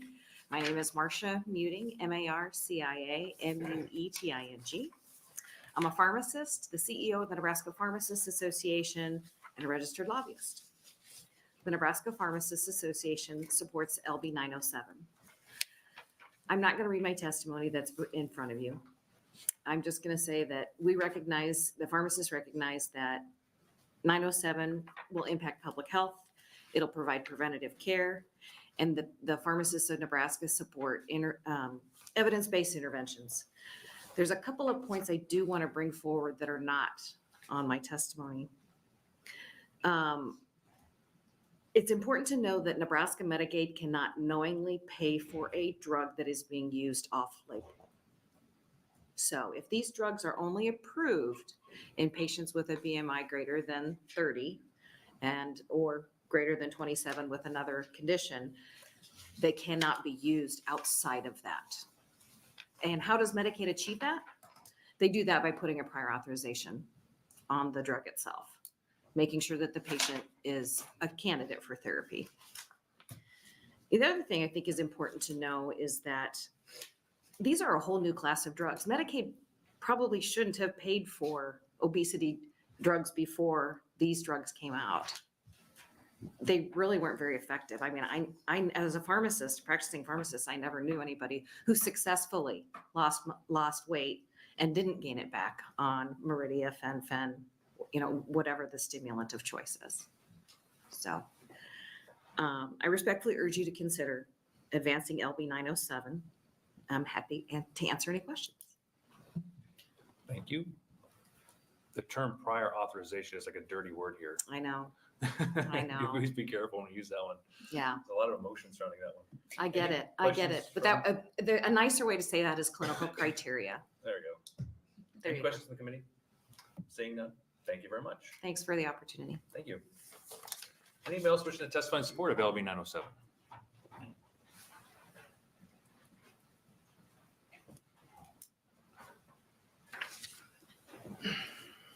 Welcome. Thank you. Good afternoon, Chairman Hansen and members of the Health and Human Services Committee.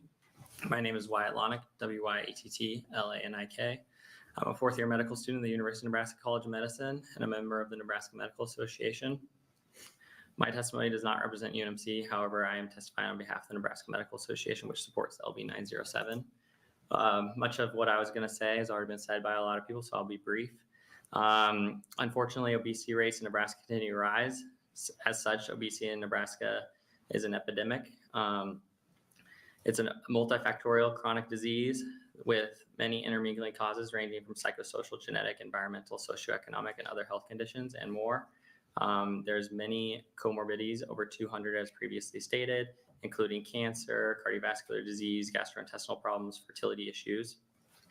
And these comorbid disease processes come with a high cost and quality of life, shortened life expectancy, and healthcare related expenses. As discussed, first line intervention as lifestyle therapy, that's behavioral, with a healthy meal plan, physical activity, and behavioral interventions for all patients who are overweight or obese seeking to lose weight. As an adjunct to behavioral therapy, initiation of pharmacotherapy is recommended for those with a BMI greater than 30 or greater than 27 with a comorbid condition.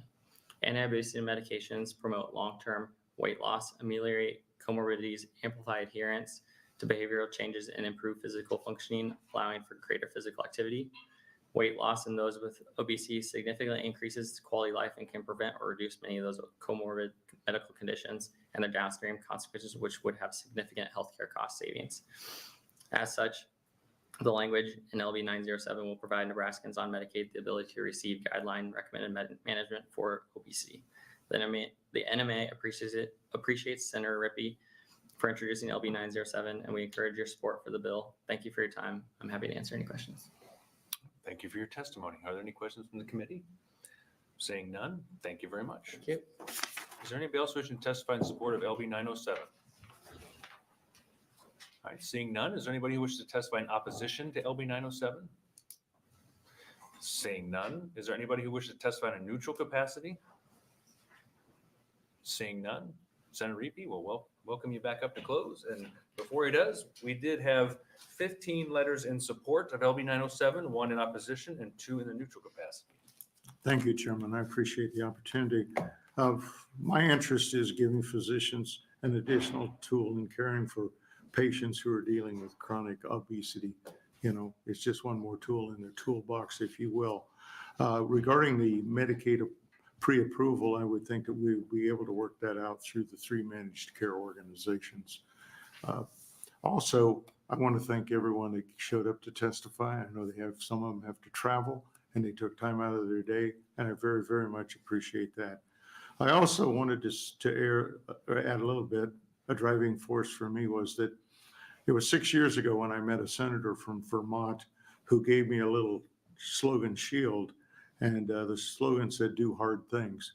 And clearly, this particular piece of legislation with its fiscal note is a very hard thing because it changes the way that we address the healthcare. It basically goes to the root cause of these problems as opposed to simply throwing more money at it and repeating the same problems that we seem to be able to not get fixed.